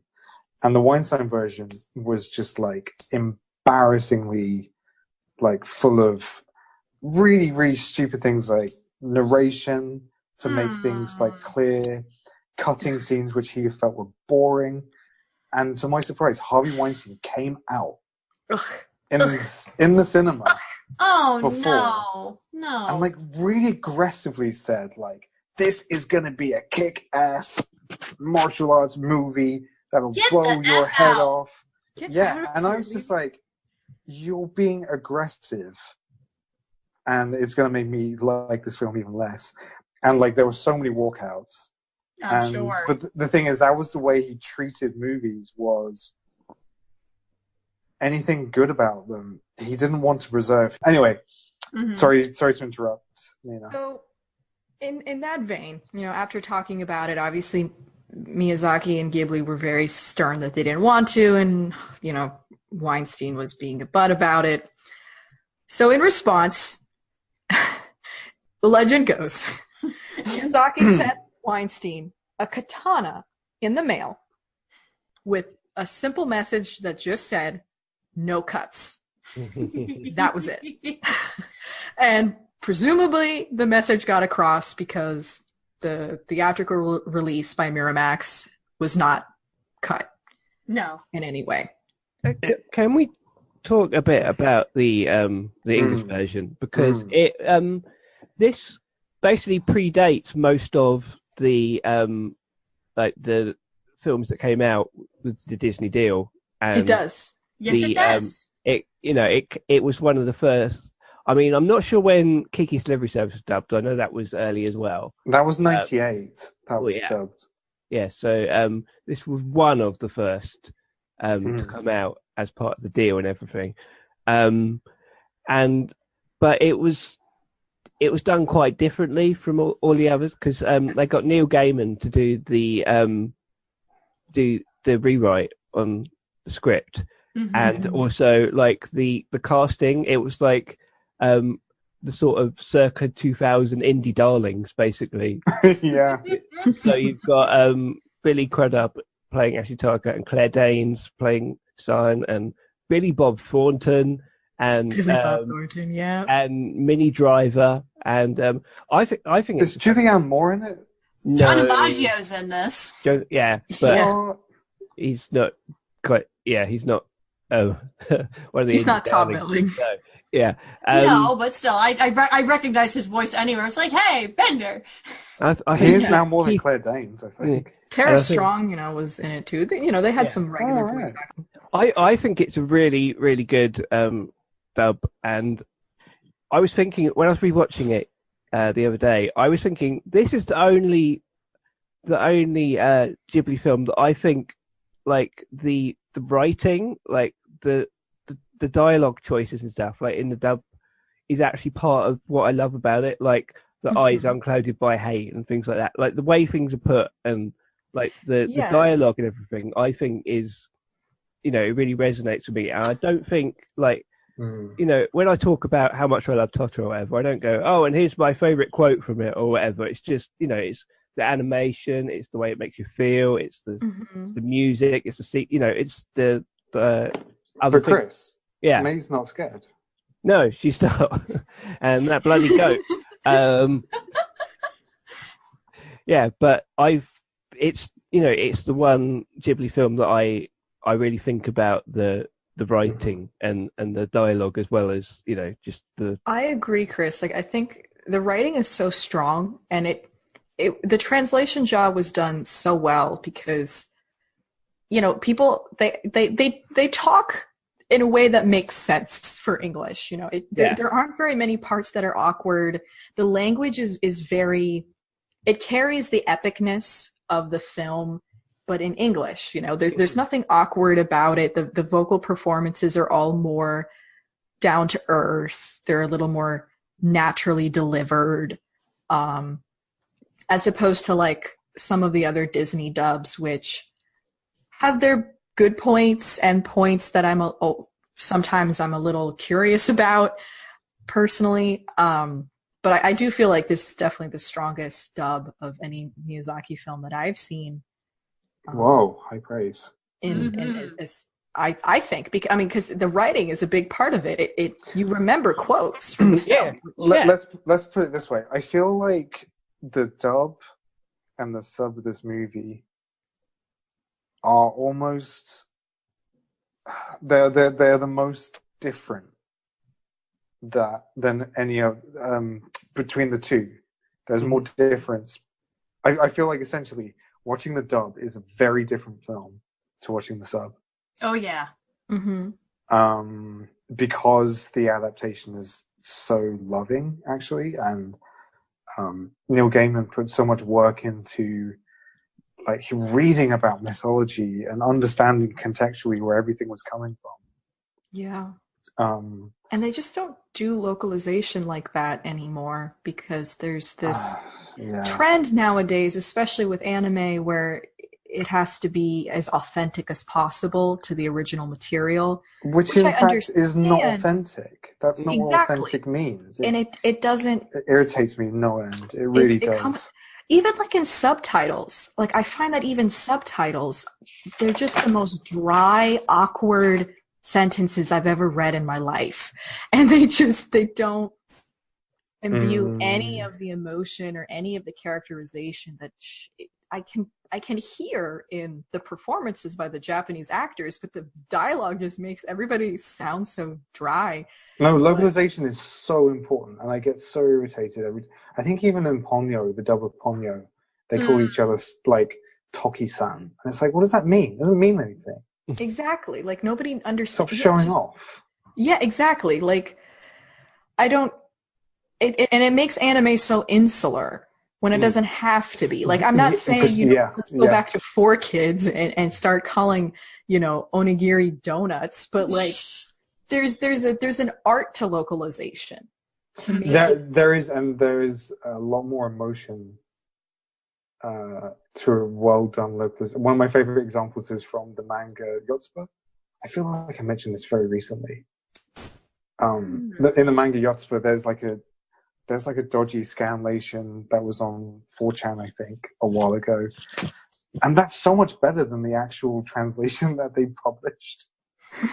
By, I think, is it Yen Press that did it?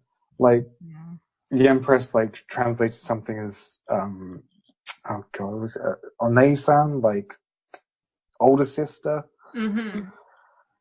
And there's a scene where Yotsuba says, "Watch out, Onei-san." And it's like, okay. And then there's like a little asterisk and it says, oh, it means little sister, big sister or whatever. And I'm like, okay, great. Yeah, exactly. And I'm like, okay, great. Now I'm out of it. But I remember that scene, the dodgy scanlation. She said, "Hey, watch out, lady." And it makes it seem like it's turned into a joke, and it's like, it makes it seem much more punchy.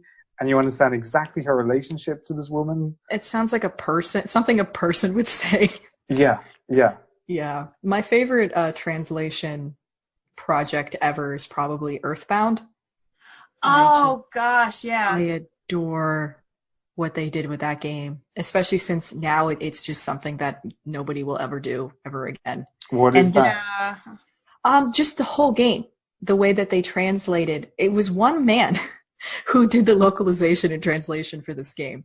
And he did so many wonderful things to translate, because there's so many jokes and puns and weirdness. And he had to localize it and have it make sense and make it make sense to a Western audience. Like, one of my favorite little bits is that there's this, I know this has nothing to do with the movie, and we can cut this out. There's this little bit where one of Ness's weapons, it's in the Japanese, it's just called like super ultra bato or something, like super awesome, cool, good bat. It doesn't really have a creative name. Oh no, I recall this from Super Smash Brothers. So yeah. Yeah, but the thing about the bat is that it only hits 1 out of every 3. So it has a very low percentage of actually hitting. So the translator, instead of just calling it super ultra bato, he called it Casey's bat, from the short story Casey at the Bat, which is this American short story about this baseball game, like a local Little League game, where everybody was like rooting for this kid named Casey and said, oh, he's the best, we're going to win the game. And then he goes up to bat and he misses, and they lose the game. Well, not to get into it, I feel then that there has to be a localization for each territory then, because for sure. Because we've no idea what you're talking about. As soon as you get to baseball, we're like, what? I know, but like but even, but exactly, like it's this very small thing that like it does, it's not even very important, but it adds this extra. It massively is. I think that's probably why Mononoke was probably embraced the way it was, because Gaiman was able to contextualize it within the English speaking traditions of folktale fantasy. He sort of put that in a container that we could digest, I think, a little easier. And it's just beautiful writing. Yeah, I think one of the scenes that I remember basically almost every single line of dialogue in this movie. I mean, generally a lot of this dialogue is memorable for me for the way that it was translated, but even performances, Ashitaka's performance, but even more so in terms of the difference between the Japanese and the English was the voice of Moro, the main guardian god, wolf god that adopted San. I know was voiced by a gentleman voice actor in Japanese, and then was voiced by Gillian Anderson in English. So it's an interesting difference, at least in terms of we have an established character who is quote unquote the mother of at least they use a female pronouns in the English version for sure. But is she referred to as like the Okasan in Japanese? Like I don't remember. That's the part that I'm trying to recall back when I watched this, because if that was not the case in Japanese, then it makes sense why they would have it would be okay to have a male voice actor for that role, because it's more ambiguous that way, because it's just a wolf god, which would make sense. Actually, right. Moro is I figured it... voiced by a male, I think, in Japanese. Yeah, that's Japanese. Akihiro, but I think it's she has this masculine voice. This is actually I might be absolutely screwing up here. I think it might be a trans woman. Oh, okay. I'm pretty sure it's a trans woman. Really? Because she was featured heavily in the making of, actually. Oh, okay, gosh. Beautifully dressed woman. Oh no, he says drag queen on the Wikipedia article, but right. I'm not sure. I feel like that. The voice actor Akihiro Maruyama, Japanese singer, composer, author, and drag queen. That's just what we know on Wikipedia. Yeah, I did not. That's really there's a scene where Miyazaki draws them like sat down, like because they're wearing like these beautiful like earrings and a long flowing dress, and he was just very taken with it in one of the recording sessions I think they had. Mm-hmm. So where were we? Like Ashika's got sad. He kidnapped her. But kidnapped her, but also saved her from being like slaughtered in this town. So, but she wasn't gonna win. But she has no idea. She's like I think she said like you wasted your energy. Yeah, because I think she's accepted the fact that if I die for for the forest by killing humans, I don't care. Yeah, I think she was just going to turn around and go right back, but he like passed out on her and then gave her the whole "you're so beautiful" thing. And so she's like, "Whoa, hey. I've never been called that before. What does that mean?" I'm smitten now. Let me take him. So smitten, she takes him to the middle of the forest to get healed, which is like this very magical, eerie, like holy place. It feels like literally the heart of the forest. Mm-hmm. I mean, it is. It's where the spirit of the forest itself resides. Mm-hmm. And we get to see it in the two forms it takes, as this very tall, like two-legged creature that like walks through the forest in the night, and then as morning rises, the spirit kaiju, and as morning rises, it turns back into its, I guess you would say its more mortal form, where it is a deer with a human face. It's a weird face. It is very strange looking, for sure, but you will never forget it when you see it.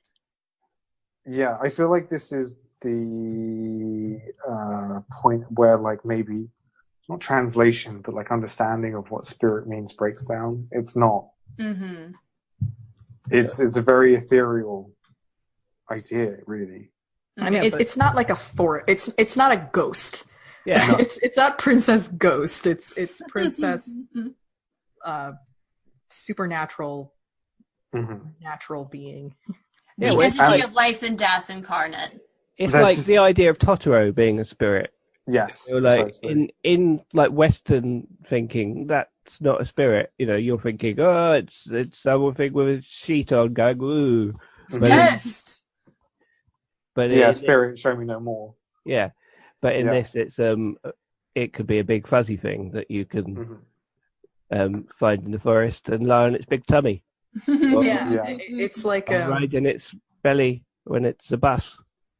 So it's like animism, you know. It's which is part of traditional Shintoism, where it's like all things are imbued with like a spirit or a soul or a being or an essence of some kind. So which is an idea which is easy to grasp, but is not familiar. I think is what I'm trying to say. Just especially not in at least modern Western society, for sure.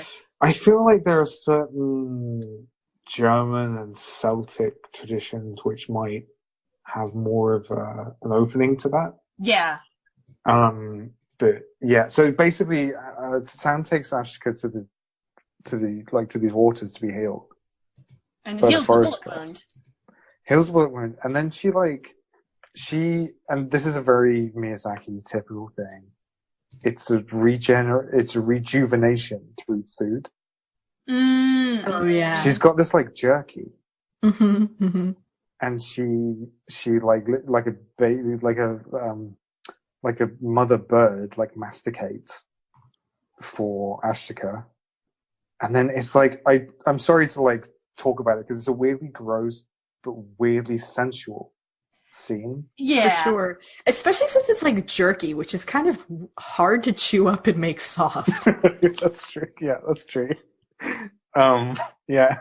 But like she feeds Ashika like mouth to mouth, and I really like that scene because it's such a meeting of two worlds moment where it doesn't mean anything to her. But it means a lot to him. Where if he was conscious enough to know that it was happening. Yeah, I mean it's like I think he's just barely conscious. Yeah, he was pretty out. It's It's like when she was sucking out the blood, you know, like this is just, it's her like animal nature where she's like, this is how you take care of someone when they're sick. Yeah, I do think though that Miyazaki's a sneaky bugger. He knows exactly how sensual that is, how it comes across. Yeah. Yeah. Ashitaka cries. Yeah. Well, I saw that scene. Because he feels like he's gonna die for real this time. Yeah. Yeah, he's met the spirit of the forest and it didn't take away the curse. Yeah, that's fair. And I remember they added that line of dialogue when he finds out that his arm is in fact still cursed, and in the dub, that was the one line that that was the one line that I think that was unnecessary in the localization, because when he sees the mark on his hand and how it's gotten even bigger in the Japanese version, you just see it and he doesn't say anything and he's just like, oh man. There's like a quiet dread to it. Yeah, and then in the dub, it's like you look at it, you have a line inserted saying, it's still there. It's like not entirely necessary. It's not that bad, but just like, I like the kind of quiet dread of like, oh shit. Right. So the forest god is animated mostly by Makiko Futaki. Yes. The animator who I think is the most magical Ghibli animator, and the scene that I think for me is iconic, the one, apart from the fighting scenes, the one shot that pops into my head whenever I think about this movie is that shot of the forest god walking on the floor of the forest, and the plants are like springing up and dying with each of its footsteps. Yes. Weird toes. It's just stunningly, it's beautiful. I'll admit something. I'll freely admit something right here. There was a game that came out not long after I saw a chance to see the movie. It was called, some of you might know what it is. It's called Okami. Yes, yeah. And I'm just like, I see that, I'd seen Mononoke, and then I saw the trailer for that game and how, at least with the animation, the in-game animation of this character that you play, this wolf character, and Amaterasu. Oh my god, I love Ami so much. And basically the one main animation of her running around is that you see flowers and stuff spring up as she's running through the ground and fading away. And I'm like, because Amaterasu is also like a life. Yeah, a goddess of life. life and light. And it's just like, I basically thought that, I'm like, oh, it's like I'm playing Princess Mononoke, I gotta get this game, man! Of course, not like, I mean, it's, yes, you're playing a wolf character, and that happens. It's not like Mononoke at all in terms of, at least in theme. But it wouldn't exist without Mononoke. No, I don't think it would have been the same success it was if that movie hadn't come out prior to its release. Which, I mean, it was because that game is ripe with Japanese fairy tale characters, and some. Yeah, I mean, it's a direct adaptation of the like origin myth and creation myth and so on and so forth. So, not to speed us along, we're about halfway through the movie. Yes, I know. Yeah, no, for sure.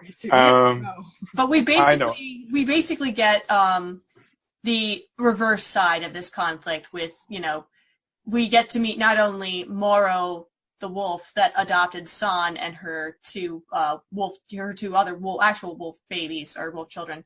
And we also meet the Boers, the actual like clan leader of the Boers, Okoto, who they've traveled from a separate forest to basically say, okay, our kind is dying out, humans are responsible, let's go to war. Pretty much. Also because the humans killed Nago. Yeah, the boar that originally protected the forest. But they basically, okay, we know he's dead, we know the humans are responsible, we are going to kill them in revenge.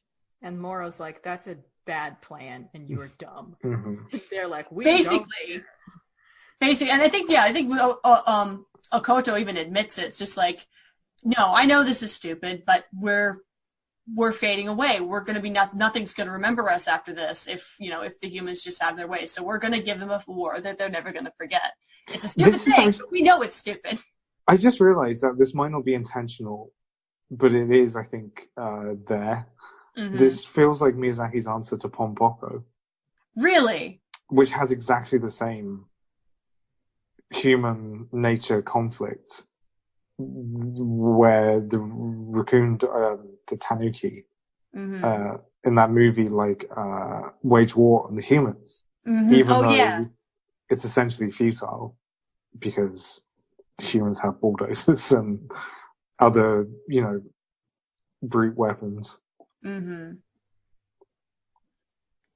Yeah, but so basically we have that kind of setup that the Boers are going to do something big, and that we also get some reverse shots away with the, back in the Iron Town about how things are shaking down with Aboshi's truce with the Emperor to try and get the head of the Forest Spirit so he can live forever. So supposedly the head of the Forest Spirit will grant eternal life. So we get some setup there that these two forces are going to collide. And then we get one of my favorite scenes in the entire film, aside from the big battle with between Eboshi and San, which is Ashitaka's conversation with Moro. Moro is so scary. She is terrifying in a righteous way. And she makes it very clear that she does not like Ashitaka, and she basically has been restraining herself from killing him on the spot for San's sake.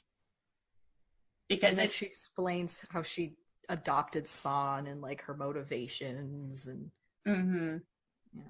And one small detail I really like about the movie, that it was actually kind of, for some reason it was the most surprising thing to me about the movie when I first saw it, was that the animal characters speak but are not meticulously lip synced. No, they're not. And it really reminded me of Just So stories or The Jungle Book, a very sort of Kipling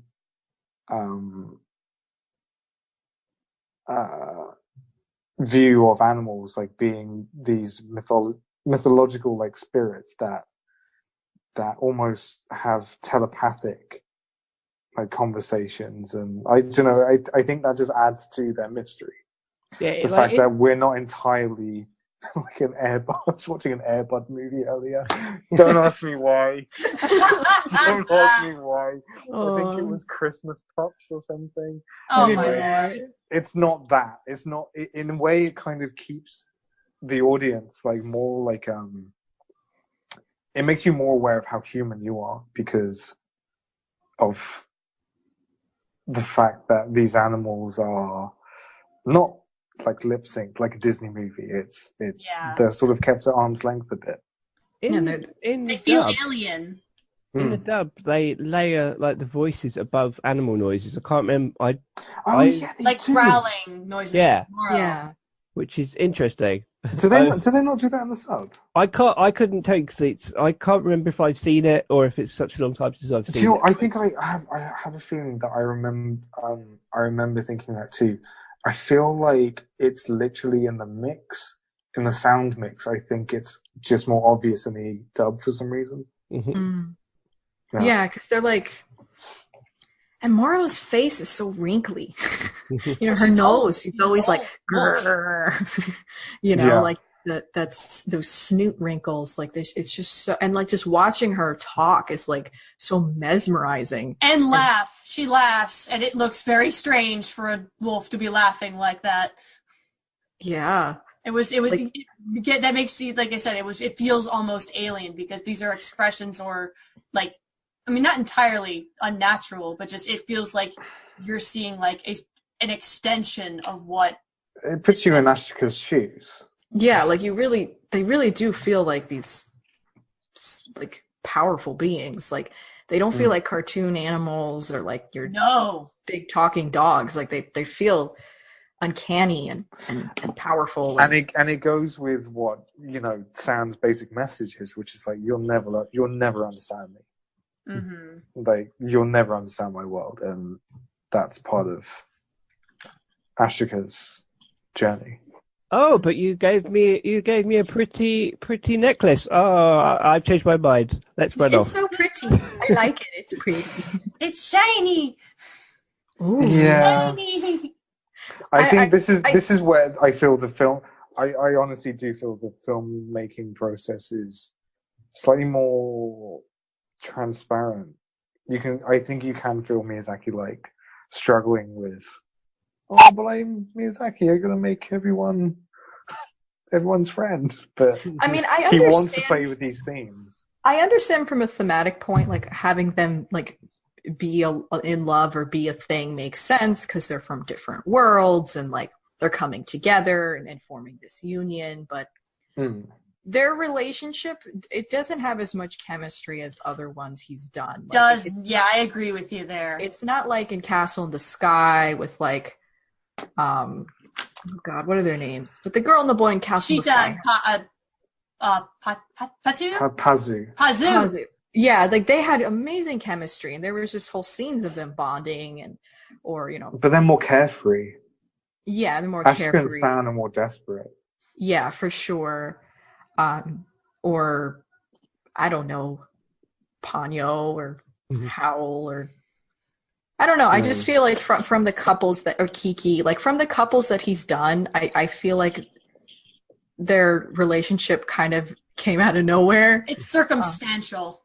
Because like he literally was just like, "Wow, you're pretty," and I mean he was dying of blood loss, but like, and pretty, but like he was most likely delusional, But like, I guess, and I mean, she was impressed by his character after a while for sure. Like he is different from the other humans, but he's definitely not like in terms of like choices.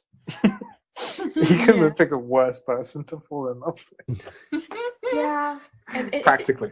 It's happened so fast, and because there's so many dramatic things happening, there's just not like a lot of time for them to kind of breathe and just kind of be together. But this is the thing. This is, I think, the point I feel that the film is making about the relationship, which is the world is hectic.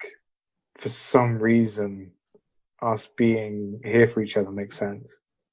Yeah, but I still feel like, if I have to criticize something about this magnum opus of a film, it could have, I don't know. It had a lot of stuff. To be fair, it has a lot of things going on already, and in order to be epic, for sure. Like, sometimes you could potentially like argue like, oh, if this is going to be a proper epic, we have to have at least a minor romantic subplot in here somewhere. It's not just because it's a romantic subplot. I mean, thematically, it's not an afterthought. No. It has to happen because at the end, when they're offering the head back to the goddess, it has to be both of them doing it as a unit. Yeah, it's the world of man and the world of the world of the nature force that San represents. It's the two coming together to say, hey, we're sorry here. And it's not the thing. I think that the film escapes is that it's not an all out rewriting of their ways and their thoughts. It's like, look, for now, we have to put our differences aside, otherwise we're all dead. Yeah, and it's only really the sort of potential of a start of a relationship rather than it doesn't, Yeah, for sure. It doesn't go, which is the classically Actually, I think I do think that it's a classically 40s Hollywood. Type of the African Queen or something. It's a very sort of we're going through this tough time together, but. Even, more of a, more traditional, because, I remember even, in The Wind Rises, the romance in that, to me, seemed very different from what I'm used to, but, I could chalk it up to, cultural differences or the time period or what have you. So. Yeah, I think, actually, spiritually, the love stories in those two movies,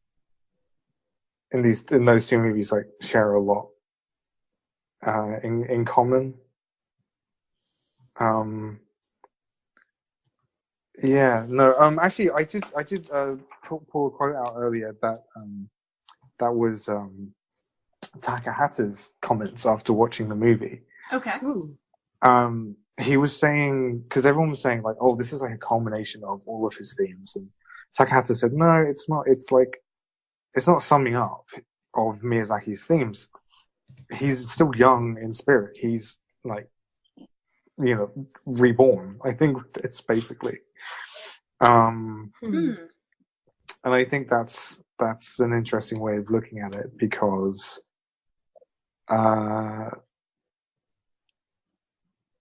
it's still an action adventure movie in a style that he had never made before.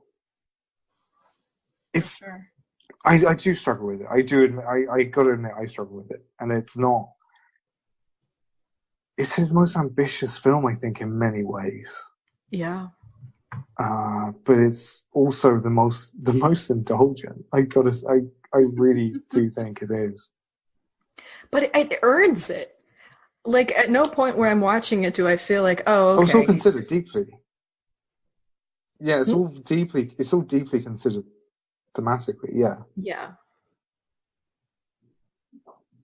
Okay, so we have this big setup for this battle, and I think basically the conversation with Moro basically says, okay, we've entertained your presence here long enough. Things are about to go down. You have to decide really whose side you're on. Basically, Ashitaka tells her no. No. Basically, no sides. Both sides. Who says I have to pick a side?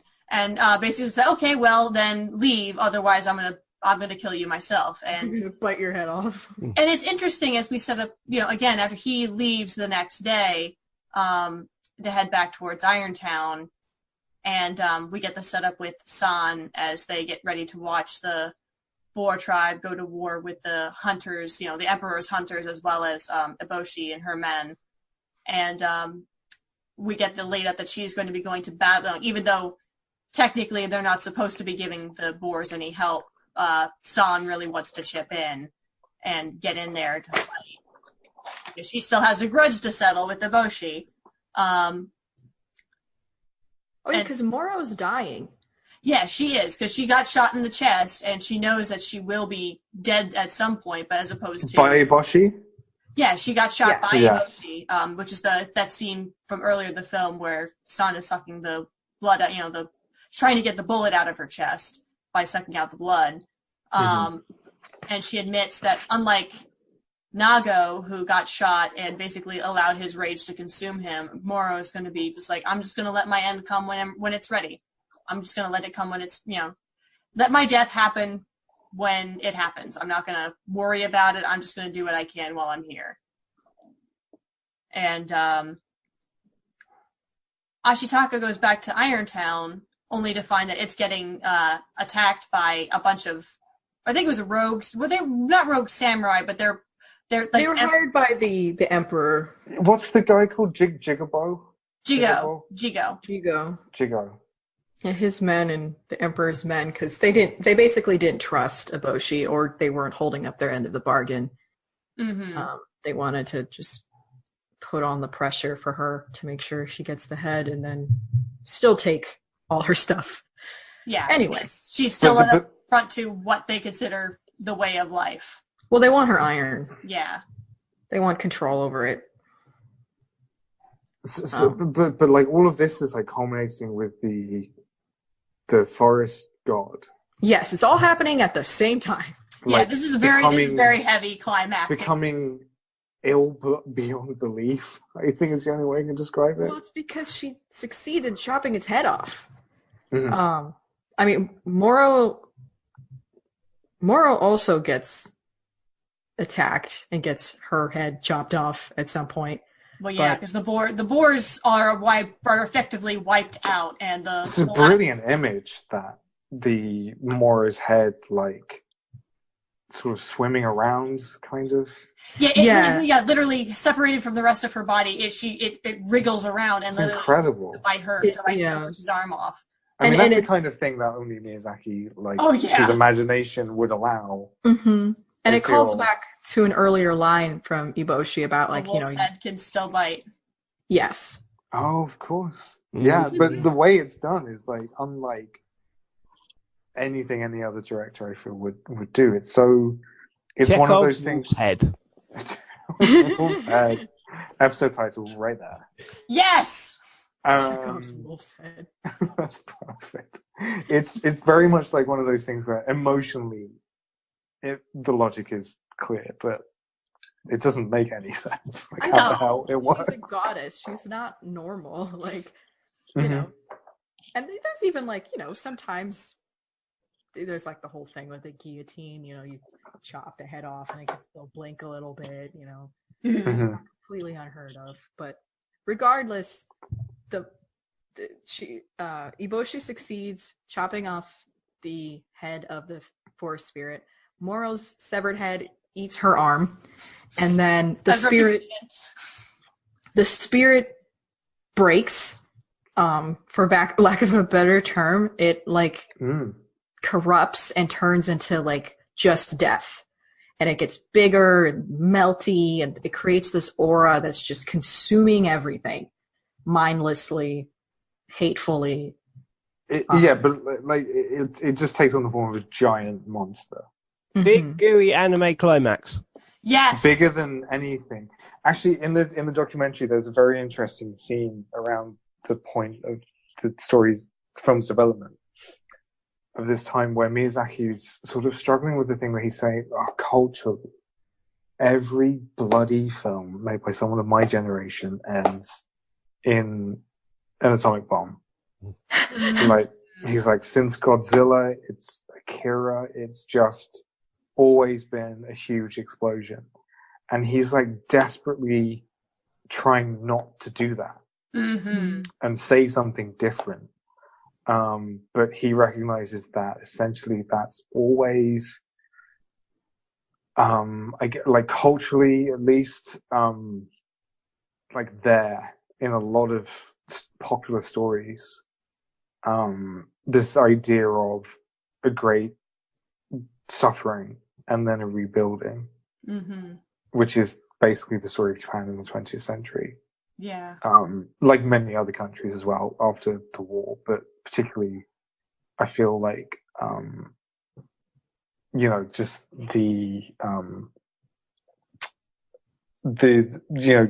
Japan's rebuilding after the war, I feel is still thematically there in this film, with not to jump too far ahead with the ending. Yeah. When this barren wasteland is sort of slowly rejuvenated. Right. Because, so, you know, the spirit is rampaging. It's monstrous. And Ashitaka and San are like, we have to get the head. We have to give it back. We have to undo this. I mean, other things are happening, like San gets stuck in Okoto at some point. Yeah, because he turns into a hate demon or whatever we want to call that. Another, like, basically a callback to what we saw, like the start of what we saw in the beginning of the film, basically kind of bringing us full circle. It's like, okay, this is how it happened in a way. Yeah. And Jigabo is there as well with his guys, like kind of carrying the head and they're carrying the head off. They're trying to get it out of this situation, which seems pointless. But Jigabo, he wants his money from the emperor. But so it's such a typical like human. It's such a typical depiction of human folly. Of like, oh no, this object is so important, but only the way that we understand it has any value. Yeah. Yep.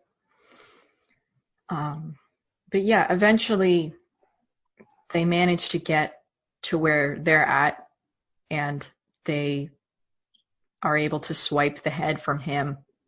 Well, they get stuck on a rock together, and it's basically like the black goop of the ill god has sort of just cornered them on a rock. Everything. And it's like corrupting them too. Like that corruption that's on Ashitaka is just like spreading everywhere on both of them. And they lift up the head, and it's like, this is like the last push. And, they scream towards the gods and say, please take your head. We apologize. We're so sorry. We're very sorry. This belongs to you. Let us be at peace. Yes. They're begging for peace. And then the monster just kind of, his neck, he just kind of leans over and just embraces them completely. It's like, quite no-facey. Yeah, it does. Okay, that's what I was in the kind of interface between humans and this sort of like weirdly benevolent but completely oblivious otherworldly spirit, which is neither good nor bad, but causes lots of suffering for lots of people. Right.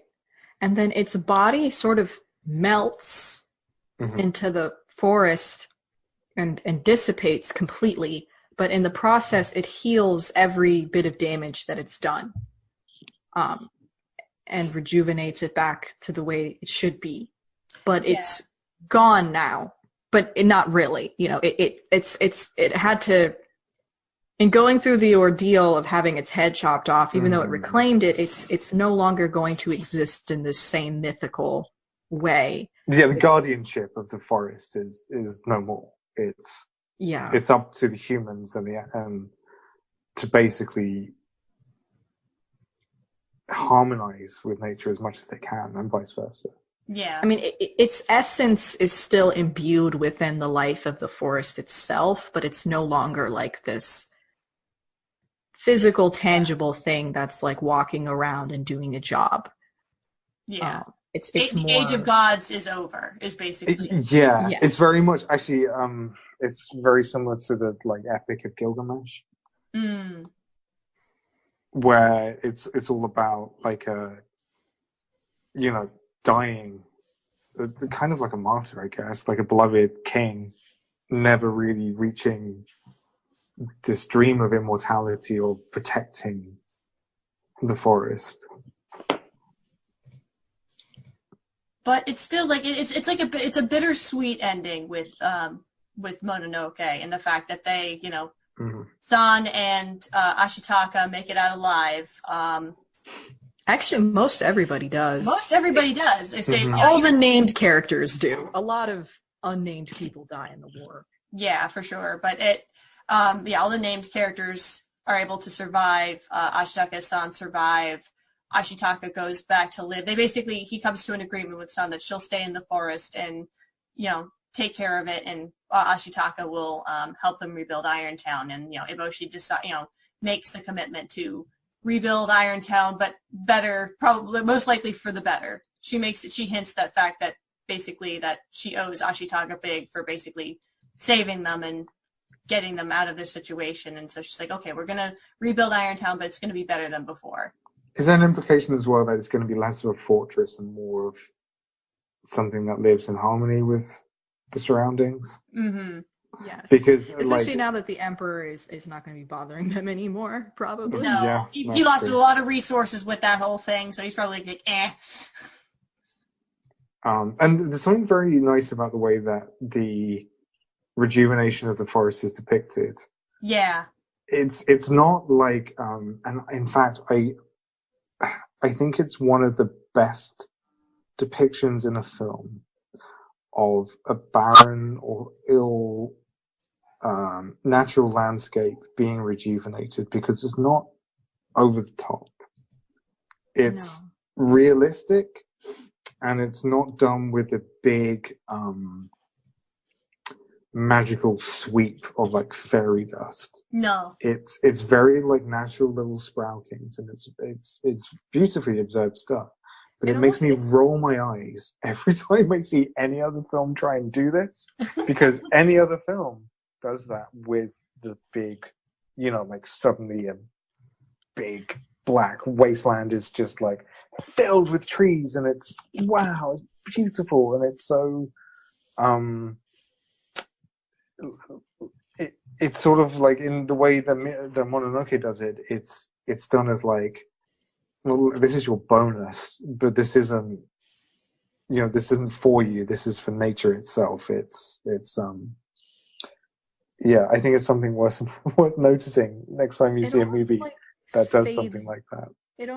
It's almost like fades back to being the way it's supposed to be, like a filter almost. Like it just sort of gradually but it's not the color same. Comes back. But it's not the same though, because we're not surrounded by giant trees. It's mostly like little saplings and tall. Yeah, like the color, like the richness, the greenness comes back. Yeah, like but the saturation slowly just sort of returns along with like flowers and things. Yeah, this is the one point at which I feel, if you're being harsh, you could accuse Miyazaki of the nostalgia that he doesn't realize he's playing into. Mm-hmm. It's because it is very beautiful imagery, but it's sort of like, I don't know. It does feel like a longing for a lost place. Yeah. Which in itself isn't a bad thing. It's definitely there. Anyway, I guess that's basically the end of the film, right? It is. I mean, we just get that last little shot of the left, the healing forest, and you see that one little Kodama saying. It's just one though. It's just one. Yeah, compared to the hundreds of thousands we saw before, but still, it's a sign that things are okay. It's a thought. Yeah, I mean that's natural. I mean that's what humans do. Is that we severely reduce the volume of life other than our own, but. There's still there's still hope, and it persists. Life persists. You know what I noticed in my last rewatch? What? That I noticed it with the HD that perhaps I hadn't noticed before, watching it on a bigger TV than normal, I think. I'd never noticed before that some of the Kodamas have surprisingly sort of well-defined buttocks. They certainly do. Kind of looks. They have like little kid butts. Yeah. Like cherubs. Yeah. Yeah, I like that. Child butts. Yeah. I don't think I've noticed that before. Yeah, I mean, it's like. Well, they are the children of the forest, pretty much. Beautiful. They're naked little kids. And it's hilarious. Doesn't ko mean like small or childlike? Yeah, it does. It does.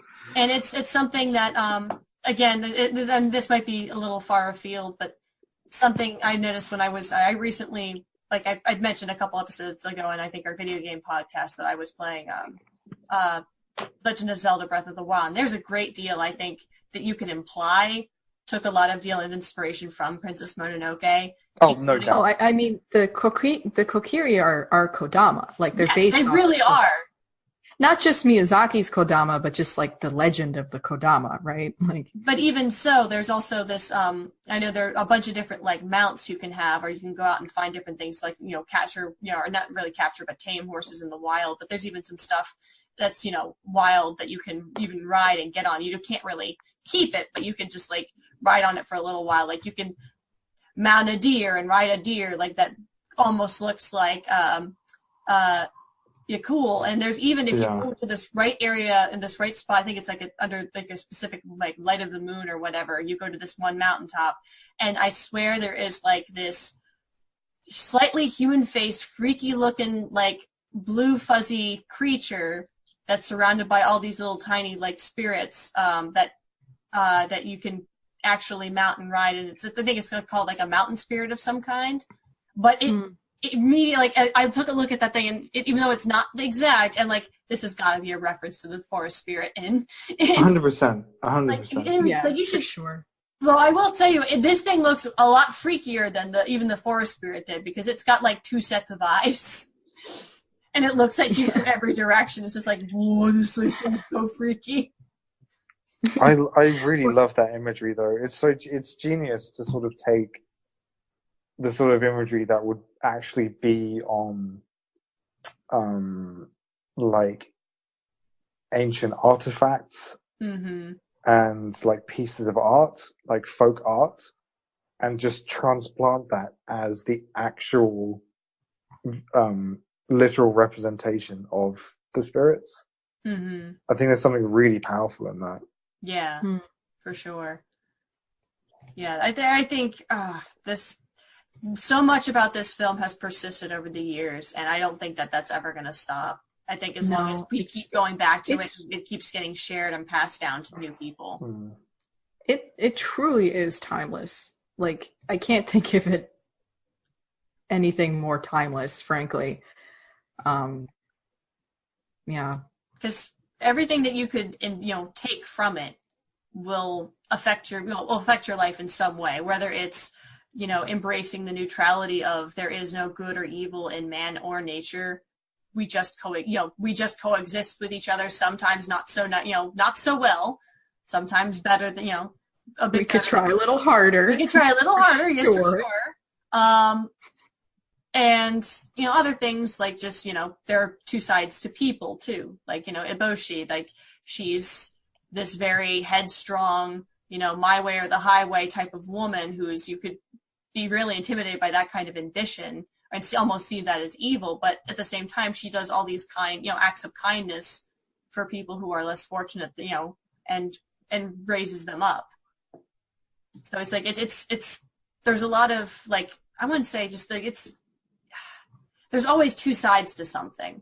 Like there's life and death in the forest spirit. There is good and evil, or you could say not necessarily evil, but there's two sides of Eboshi. There's two sides to Ashitaka, his nobler side and his side that's filled with rage. There's two sides to San, her human nature versus the nature that she was raised for, like to be on the side of the forest. Do you know what's funny is I feel there's something actually idealistic even about that interpretation. Not on your part, Rachel, but I mean like in a way trying to excuse the bad things that Eboshi did. I mean, I know that there isn't, but I feel like it is at its worst. This is why it's the film that I think is the one that I struggle with the most out of all of Miyazaki's films. Because it's like, it's saying nothing. It's just presenting things. Yeah. But I do feel like sometimes at its worst, you could accuse it of, saying that Eboshi is let off from her evils because, she cares about her women and her lepers. Right, but she's still wrong, and the film makes it clear that she was wrong. Maybe not her intentions. For being wrong. Her intentions weren't bad, but her methods were bad, and it causes a lot of destruction. And like the film, I think it sympathizes with her, but more than that, it provides a two-sided argument, which is pretty rare in art. Yeah, especially in when films like this. But when it comes to a topic like environmentalism, which people can be so particular about, it is important to acknowledge, like, you know, both sides of it. But, you know, ultimately, I do think the film does come on the side of, like, nature. Mm-hmm. It's not to the point where nature should overpower and dominate humanity, and we should give everything to nature, but to the point where, like, we have a lot of power to destroy nature if we're not careful and if we're not understanding what we're doing.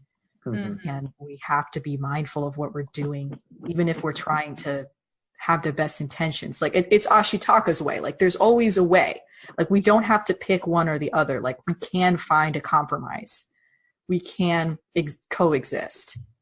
And, you know, Eboshi, I think at the end, tries to internalize that message after she's gone through all this loss from both herself personally and from her town, to try to, like, work on it. And that's why the film sort of ends where it's like, okay, we've learned a lot of things. Now let's try to create action for the future. Like, how can we make this work where we're both happy? And it leaves it up to interpretation. That's where literally the film ends. We don't see that vision of the future. We're left to interpret, okay, what would that look like? Right. Though granted, if this film is supposedly a film about our own world, we do know what ends up happening. Exactly.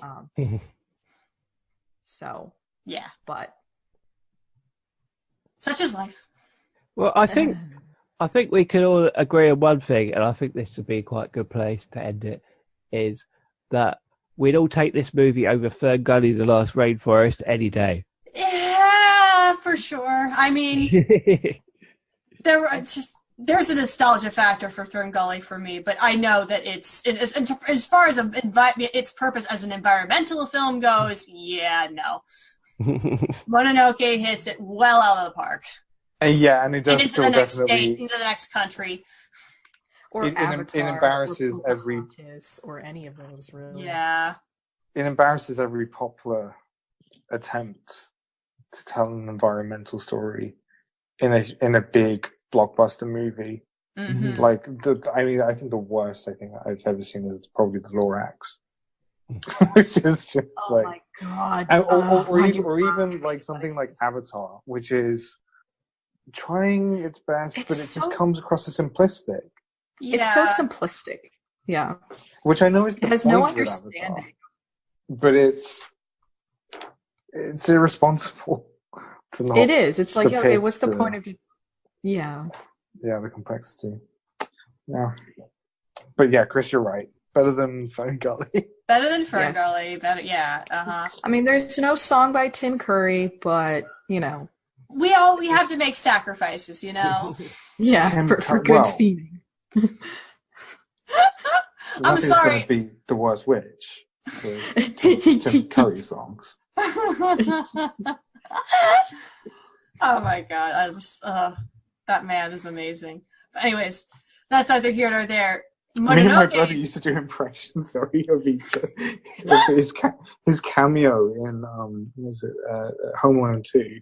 Oh my god! Yes. And he goes, "Have a lovely day." Like, me and my brother used to do that at each other so much. No, he was the best part of that movie. Miss McAllister.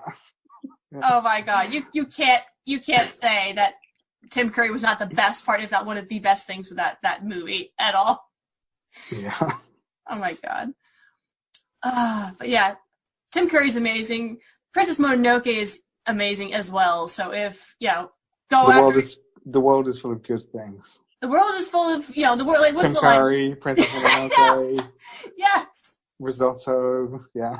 Happy birthday, AFA! Yes, and also the birthday of animation for adults. So thank you for those of you who've tuned in for this episode. Thank you very much for joining us for the celebration of Princess Mononoke, as well as the fact that we've been around for 5 years. So here's to even more years of celebrating animation in all of its glory. And I just on a more personal, I'm really glad I got to share at least the last 5 years with you guys, because you're amazing. Even though, Nina, that hasn't been for nearly that long, I look forward to talking with you a lot more, because you are an amazing person.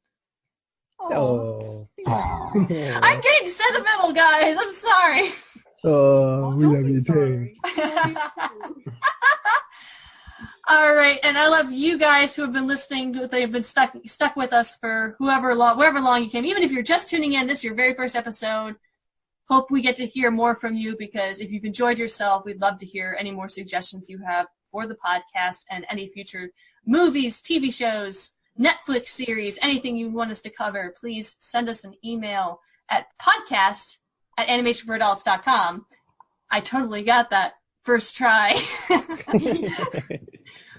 If you have any suggestions for what you would like us to cover in the future, or shoot us a line at any one of our social media sites, which we have a bunch of different ones. We have Facebook, Twitter at AFA Blog. We are on Instagram, on Pinterest, and Tumblr.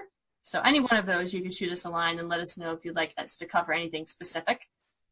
If you want to support this podcast and and the website in general, we have multiple ways to do that. That is at we have a Patreon page, which we'll leave a link in the show notes, as well as a coffee account, which basically amounts to buying us a virtual cup of coffee as your donation, which is not that, just about $1.50, pretty much, which is, it's a little small amount, but it goes a long way, especially since we're making sure Chris and I are working hard to see what new ways we can try to reinvent the site and ways of promoting and celebrating animation, independent or otherwise. And yeah, so if you want to follow us individually on social media, I'm going to go around here and see, and we'll start with you, Chris. Where can we find you on social media? Mr. Christo on Twitter. And Dan, where can we find you? At Hamu on Twitter. Very good. And Nina? At Ninian Ichi on Twitter. And as always, I want to make sure I can send a shout out to our very wonderful friends at Animation Nights New York, which Nina is a part of, and Yvonne, who is one of our original podcasting buddies, who unfortunately has not had a chance to be on the show for quite a while due to being very, very, very busy.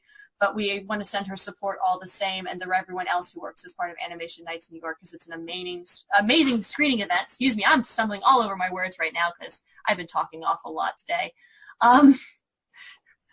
But we want to send support to Animation Nights New York and the monthly screenings that it offers, as well as the amazing Best of Fest that just happened earlier this year.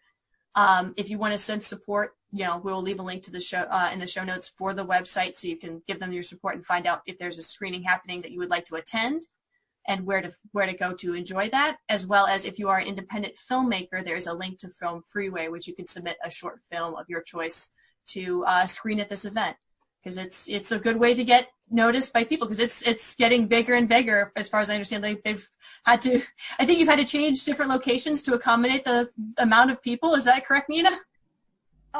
Unfortunately, that's the opposite. We no. still have the same large number of people. It's not the lack of people.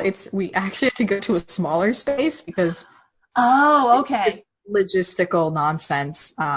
We wish we really could use a much larger venue, because we do have a lot of people and they don't fit in the venue. So, but yes. Well, hey, if you continue to show support for Animation Nights in New York, who knows? Maybe you would be opportunity to expand to a larger venue. Just keep giving them support and saying, hey, we have a lot of people here. We want to see some amazing shorts. Let's find a way to get a larger venue so we can all have a good time. So continue to show them your support and support Yvonne and support Nina and this amazing, amazing work. So I think that just about does it for me, guys. So thank you very much once again for joining us for this special episode. We look forward to having you join us with the next one. Well, in the meantime, have an amazing day, an amazing week, amazing year. Take care. Bye. Bye. Bye. Bye.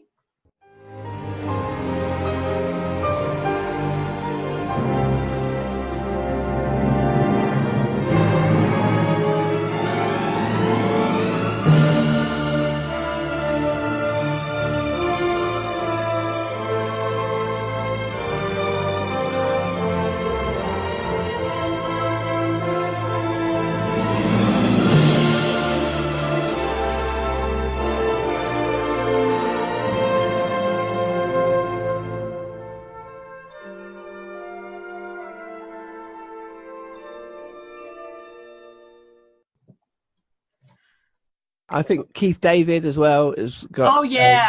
Is the voice of the beef at the beginning? The beef? No, he's the. I think that the it's the older beef. blind boar. The beef manifest. The beef. Where's the beef? Where's that come from? The boar. Oh my god. Where's the beef? Chris is hungry.